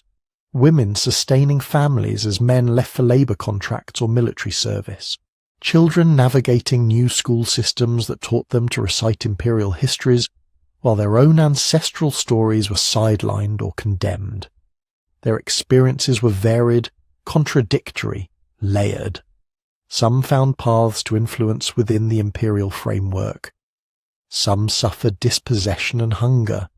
Many lived lives that mixed old and new in ways no official report could fully capture, wearing factory-made cloth while observing ancestral festivals, reading newspapers that criticized colonial rule while working in colonial offices, dreaming of futures in which they might appropriate the tools of empire for their own liberation. At the empire's zenith then, there was a blend of confidence and fragility. On the surface, the system looked solid. Rails and cables, flags and forts, laws and ledgers. Underneath, pressures were building, economic, social and political. People across the empire were beginning to ask sharper questions about who benefited from this global arrangement and at what cost. The sun might not set on the British Empire, but shadows were lengthening. And in the coming decades, world events would test whether this sprawling structure could withstand storms unlike any it had faced before. By the early 20th century, that seemingly solid imperial structure was about to be shaken by forces far bigger than any colonial rebellion or diplomatic crisis. Those forces came in the form of world wars. They began, ironically, in Europe, the very continent that had spent decades carving up the rest of the globe. In 1914, a series of alliances, fears and miscalculations turned an assassination in the Balkans into a continent-wide conflict. Britain entered what would be called the Great War. It looked, at first, like a European quarrel. But Britain no longer existed as just an island state. It was the centre of a web. When London went to war, so did much of the empire. From India, hundreds of thousands of soldiers and labourers were recruited. Sikh, Muslim and Hindu regiments fought on the Western Front, in Mesopotamia, in East Africa. Men from Punjab found themselves in the cold mud of Flanders, hearing artillery shells and languages they had never imagined. West African soldiers marched through thick bush against German colonial forces. Caribbean volunteers crossed the Atlantic to serve in labour battalions and naval crews. Australians and New Zealanders sailed vast distances to Gallipoli in the Middle East. The empire became a reservoir of manpower and material, grain from the prairies, cotton from Egypt and India, rubber from Malaya, minerals from Africa, all flowed into the war machine. Colonial ports bustled with troop transports and hospital ships. In villages far from Europe, families listened for news of sons and brothers who had gone to fight for a king they had never seen. The war demanded more than obedience. It required trust. British leaders spoke of shared sacrifice, of defending civilization and democracy. Many in the colonies believed, or wanted to believe, that loyalty would be remembered, that participation in this immense struggle would earn them greater rights, more say in their own governance, perhaps a path to equality within a reformed imperial system. The experience of fighting together, bleeding together, changed perceptions on all sides. Indian troops saw Europeans up close in moments of fear, confusion and weakness. African soldiers watched German and British officers surrender, argue, break down. The idea of European invincibility, already fraying, tore further. In turn, British commanders relied heavily on colonial forces, even as racial hierarchies and prejudices remained deeply embedded. When the guns finally fell silent in 1918, the British Empire stood on the winning side, yet victory hid fractures. Economically, the war had been enormously expensive. Britain emerged heavily indebted, particularly to the United States. Socially and politically, expectations among colonial populations had shifted. Men who had carried rifles and endured gas attacks were no longer inclined to accept that their political role should be limited to paying taxes and following orders. In India, the gap between wartime promises and post-war realities widened into a chasm very quickly. Hopes for significant constitutional reform were met instead with cautious half-measures and new repressive laws. In 1919, in the city of Amritsar, those tensions exploded into one of the most infamous episodes of British rule, the Jallianwala Bagh massacre. On a warm April day, thousands of people gathered in an enclosed garden, Jallianwala Bagh, for a peaceful meeting, despite a ban on public assemblies that many didn't fully understand. General Reginald Dyer marched in with troops, blocked the main exit, and without warning ordered his men to fire into the dense crowd. They fired until their ammunition was nearly exhausted. Hundreds were killed, perhaps more. Exact numbers are still debated. Many more were wounded. Panic, screams, bodies piled at the narrow exits. The horror rippled across India, carried by rumour, letters, newspapers. For countless Indians who had once believed in the possibility of a benevolent empire, Jallianwala Bagh was a turning point.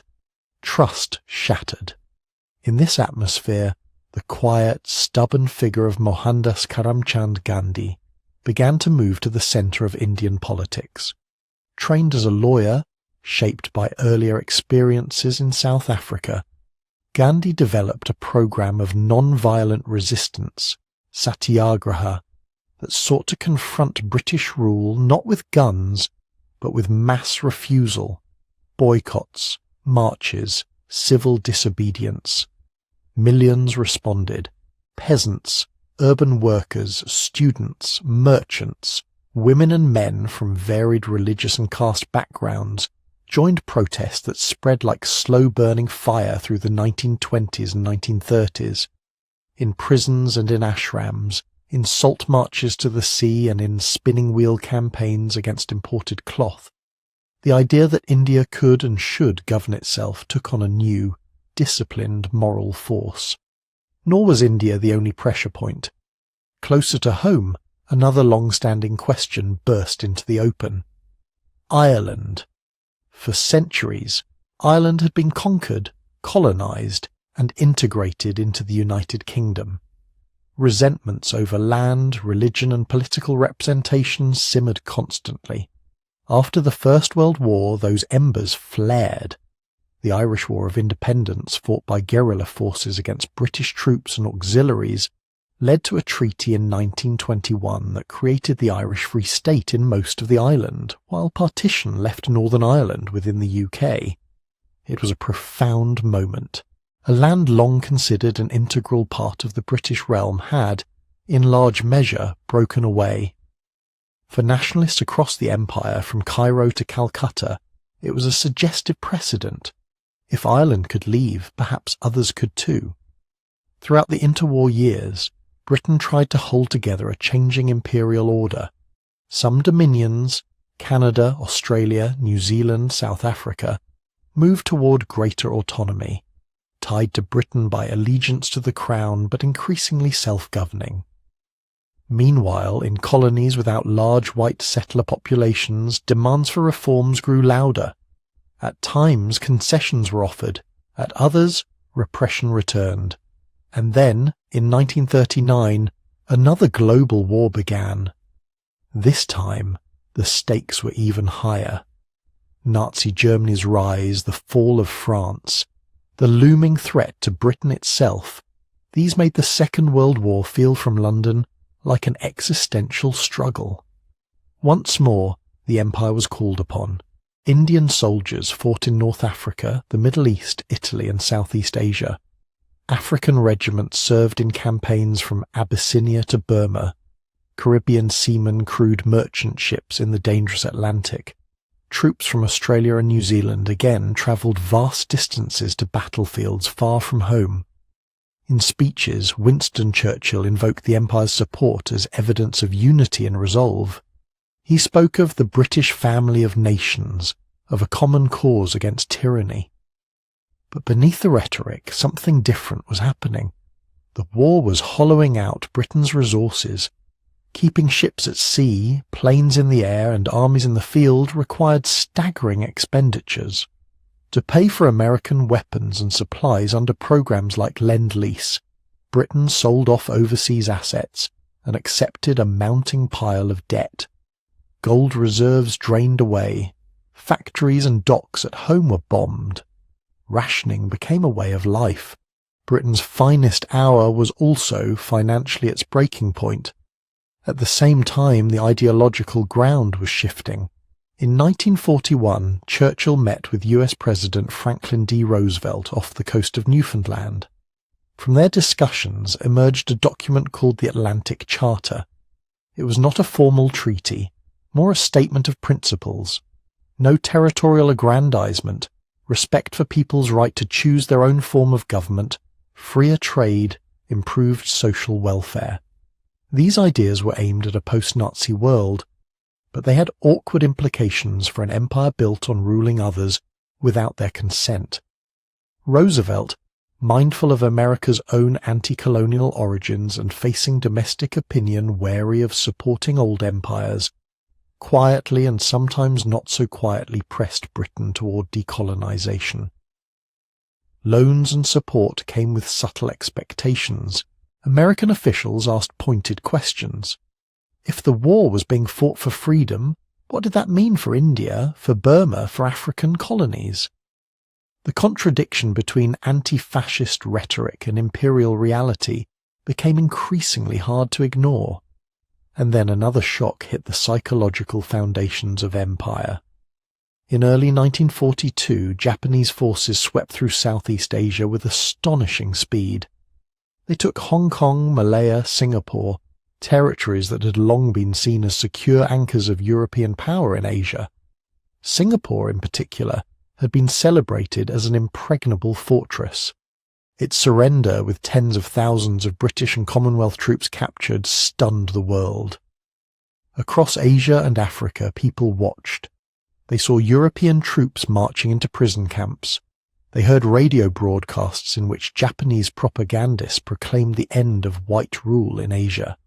For many, the lesson was not that Japan should be their new master, but that the old masters could be beaten. The aura of automatic European superiority, already dimmed by the Great War, flickered. By 1945, when the Second World War finally ended, the map looked, at a glance, similar. The British Empire still stretched round the globe. The Union Jack still flew over Delhi and Nairobi, over Hong Kong and Lagos. But inside the system, almost everything had changed. Economically, Britain was exhausted. Reconstruction at home required immense resources, keeping up large garrisons overseas, maintaining fleets, funding colonial administrations. All of this now competed with urgent needs in bomb-scarred cities and ration-weary towns. Politically, colonial subjects had become, in many cases, battle-hardened organisers.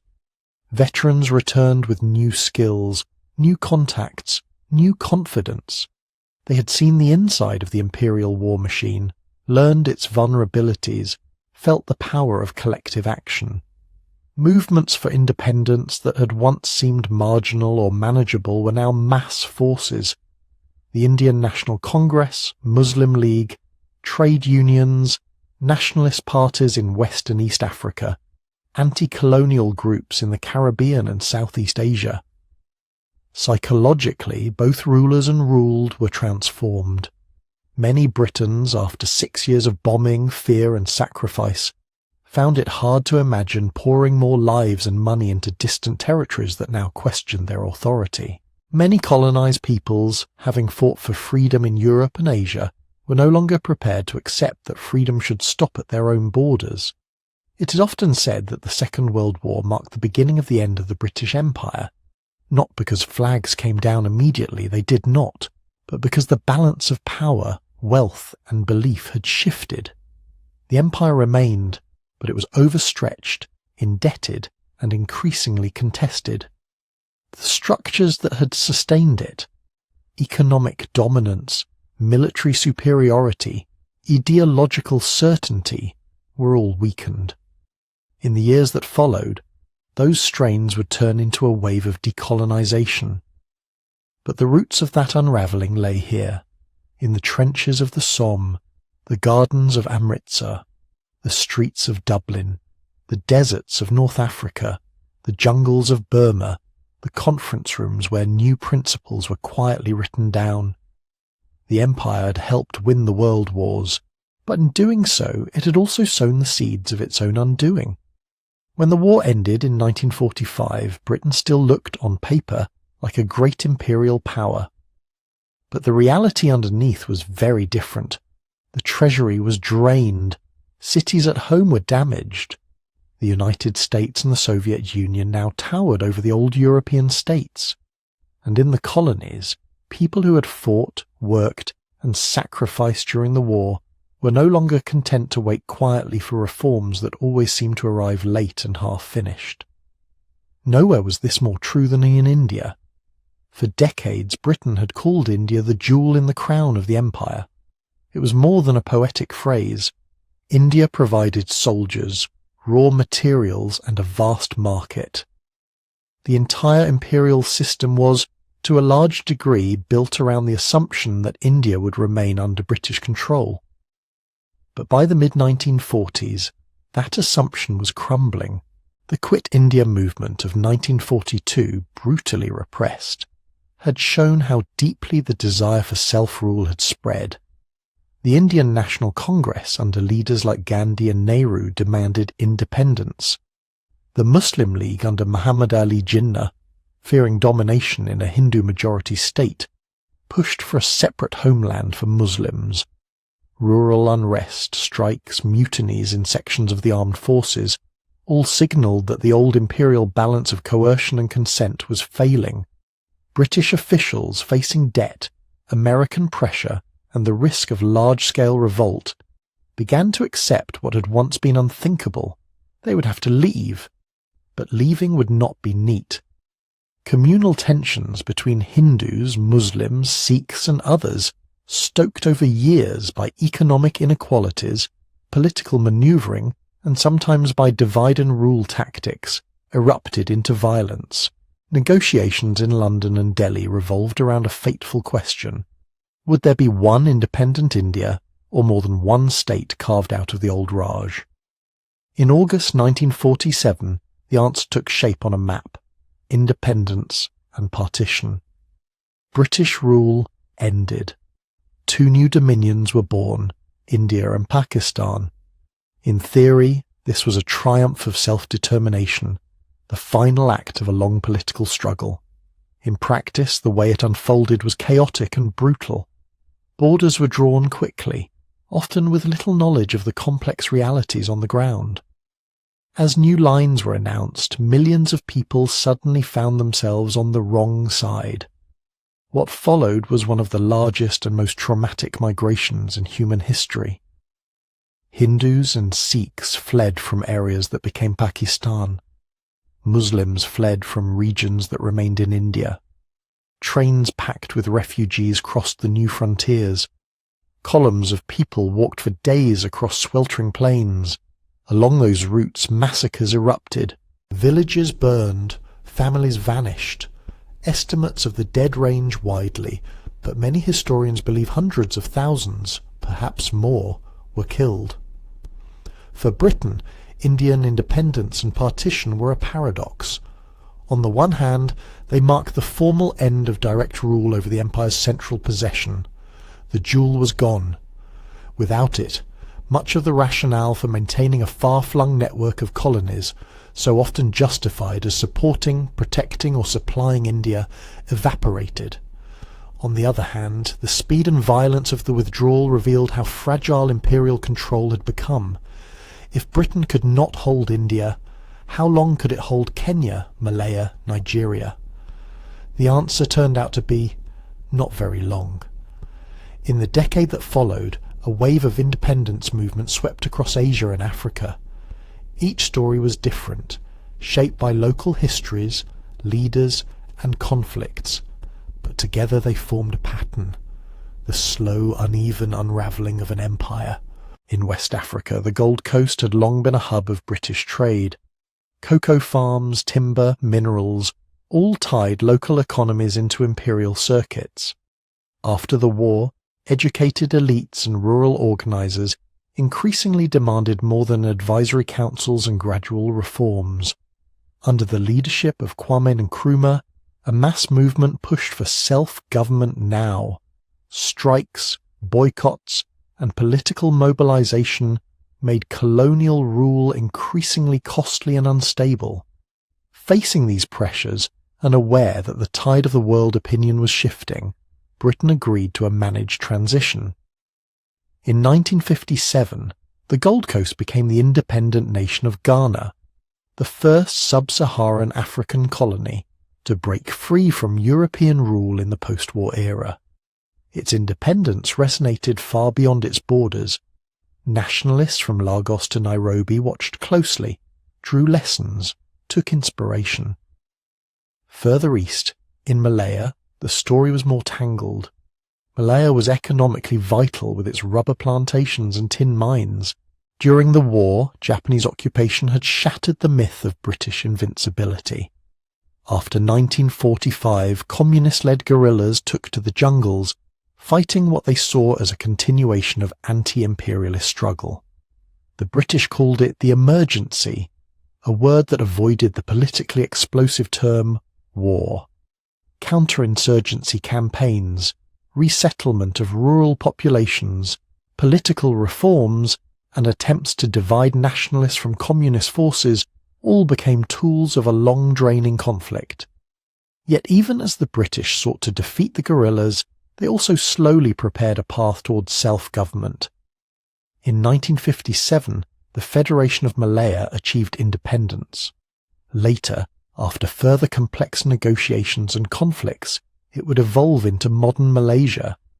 Here too, independence did not come as a single, clean break, but as a series of compromises, power-sharing arrangements, and unfinished arguments. In East Africa, things could be darker still. In Kenya, European settlers had occupied some of the most fertile lands, displacing many Kikuyu and other communities. Grievances over land, labour and racial discrimination deepened over decades. In the 1950s, a militant movement commonly labelled Mau Mau by the British emerged, drawing many of its fighters from dispossessed Kikuyu. What followed was a brutal anti-insurgency campaign. The colonial government declared a state of emergency. Thousands were detained in camps and pipeline systems of interrogation and forced labour. Villages were fenced, populations moved, collective punishments imposed. Violence was committed by guerrillas and by colonial forces. For many years, official narratives in Britain minimised or obscured the scale of abuses. Later research and testimonies would reveal torture, killings, and systematic mistreatment. Yet even this harsh response could not restore the old colonial order. By the early 1960s, it was clear that Kenya, like Ghana and Malaya, would move toward independence. In 1963 it did. Nigeria followed a similar timeline: constitutional conferences, gradual transfer of power, and independence in 1960. Though internal divisions along ethnic, regional and religious lines would soon become painfully evident. Across the map, the same basic arithmetic repeated. Britain was weakened, indebted, and increasingly reliant on American support. It faced populations that were organised, politically active, and aware that the world was changing. The United Nations, with its talk of human rights and self-determination, provided a new global stage on which anti-colonial leaders could speak. The US and the Soviet Union, for their own strategic reasons, often encouraged decolonization, even if they hoped to shape the outcomes.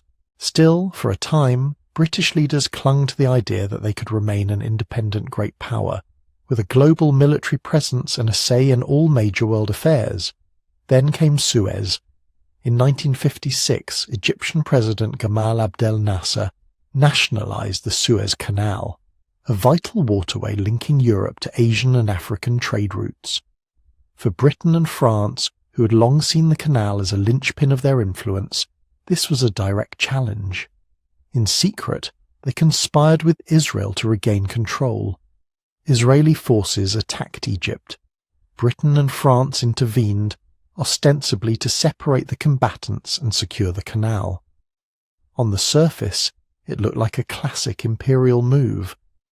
But the world had changed. The United States, worried about pushing Arab states toward the Soviet camp and annoyed at being kept in the dark, refused to back the operation. The United Nations condemned it. International financial markets reacted nervously. Under intense American pressure, including threats to the British currency, the government in London was forced to back down and withdraw. The Suez Crisis was a humiliation. Militarily, Britain could still project force. Politically and financially, it discovered that it could no longer act as a truly independent imperial power. Any attempt to reassert old-style control risked clashing not only with colonial subjects but also with the new global order shaped by Washington and Moscow. After Suez, the direction of travel became unmistakable. Through the late 1950s and 1960s, more and more colonies moved toward independence. Some transitions were relatively peaceful and negotiated. Others were scarred by violence, coups, and civil wars. By the 1970s, what remained of Britain's direct rule outside Europe was mostly a scattering of small territories, and one major exception, Hong Kong. Hong Kong had a peculiar history. Seized in the 19th century after the Opium Wars, expanded by later treaties and leases, it became a bustling port and financial centre on the edge of a rising China. For much of the 20th century it was seen as a permanent, if unusual, piece of the British imperial puzzle. But this impression was always partly an illusion. Large parts of Hong Kong's territory, the New Territories, had been leased from China for 99 years. That lease was due to expire in 1997. By the 1980s, with China under Deng Xiaoping opening its economy and asserting its sovereignty, negotiations began. The result was an agreement.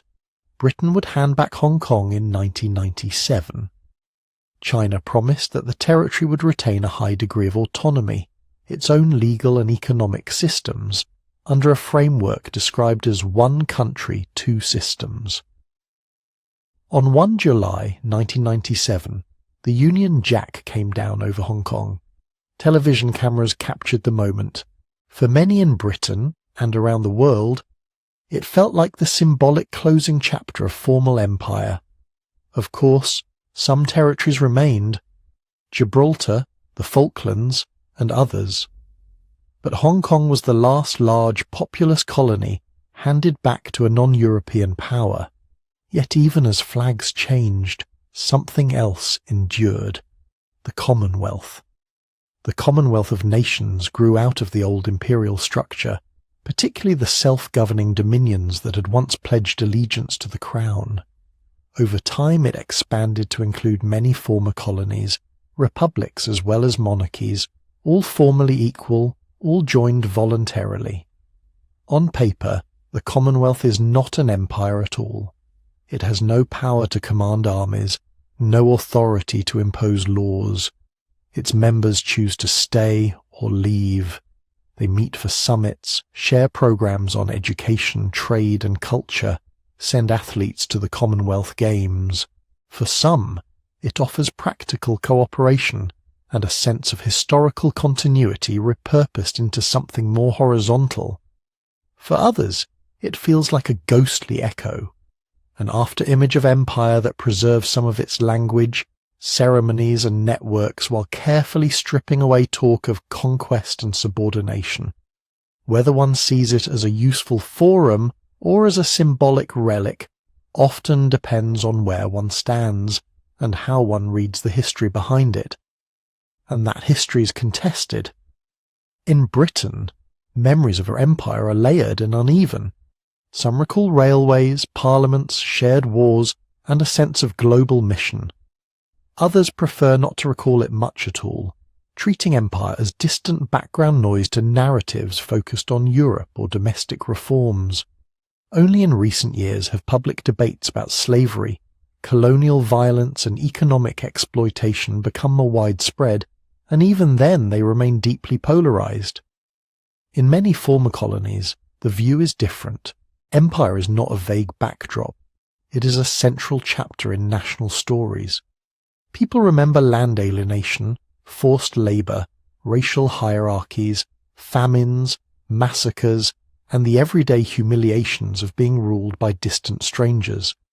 At the same time, they navigate the legacies of imperial institutions, legal systems, borders, languages, and bureaucracies that still shape daily life. Some point to schools and infrastructure and say, "We inherited useful tools." Others respond, "Yes, but at what cost, and for whose benefit were they first built?" There is no single answer, because empire was not a single experience.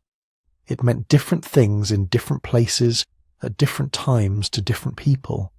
Wealth creation for some, dispossession for others, opportunity for a few, constraint for many. And these uneven patterns did not vanish when flags were changed and constitutions rewritten. They linger in trade relationships, in migration patterns, in cultural ties, and in the stories nations tell about themselves.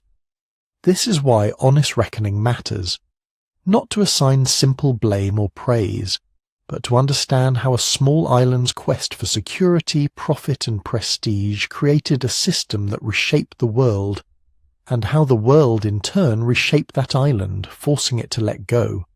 The British Empire did not end with a single decisive moment.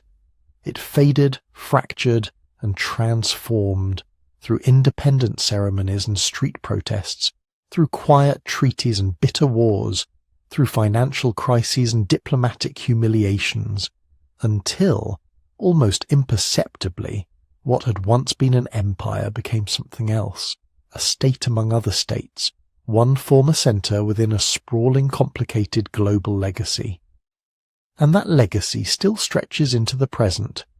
Today, that legacy is so woven into the fabric of daily life that it can be hard to see where empire ends and normal begins. Map a line between India and Pakistan, or across the Middle East, or through parts of Africa, and you're often tracing borders first drawn or fixed under British rule. Listen to the global economy at work, the shipping routes, the insurance markets, the financial centres in London, Hong Kong, Singapore, Toronto, Sydney, and you are hearing echoes of old imperial trade networks, repurposed but not entirely erased. Walk through a courtroom in Nairobi, Delhi, Kingston or Auckland, and you may find common law procedures, wigs, titles and legal phrases that flow from Westminster.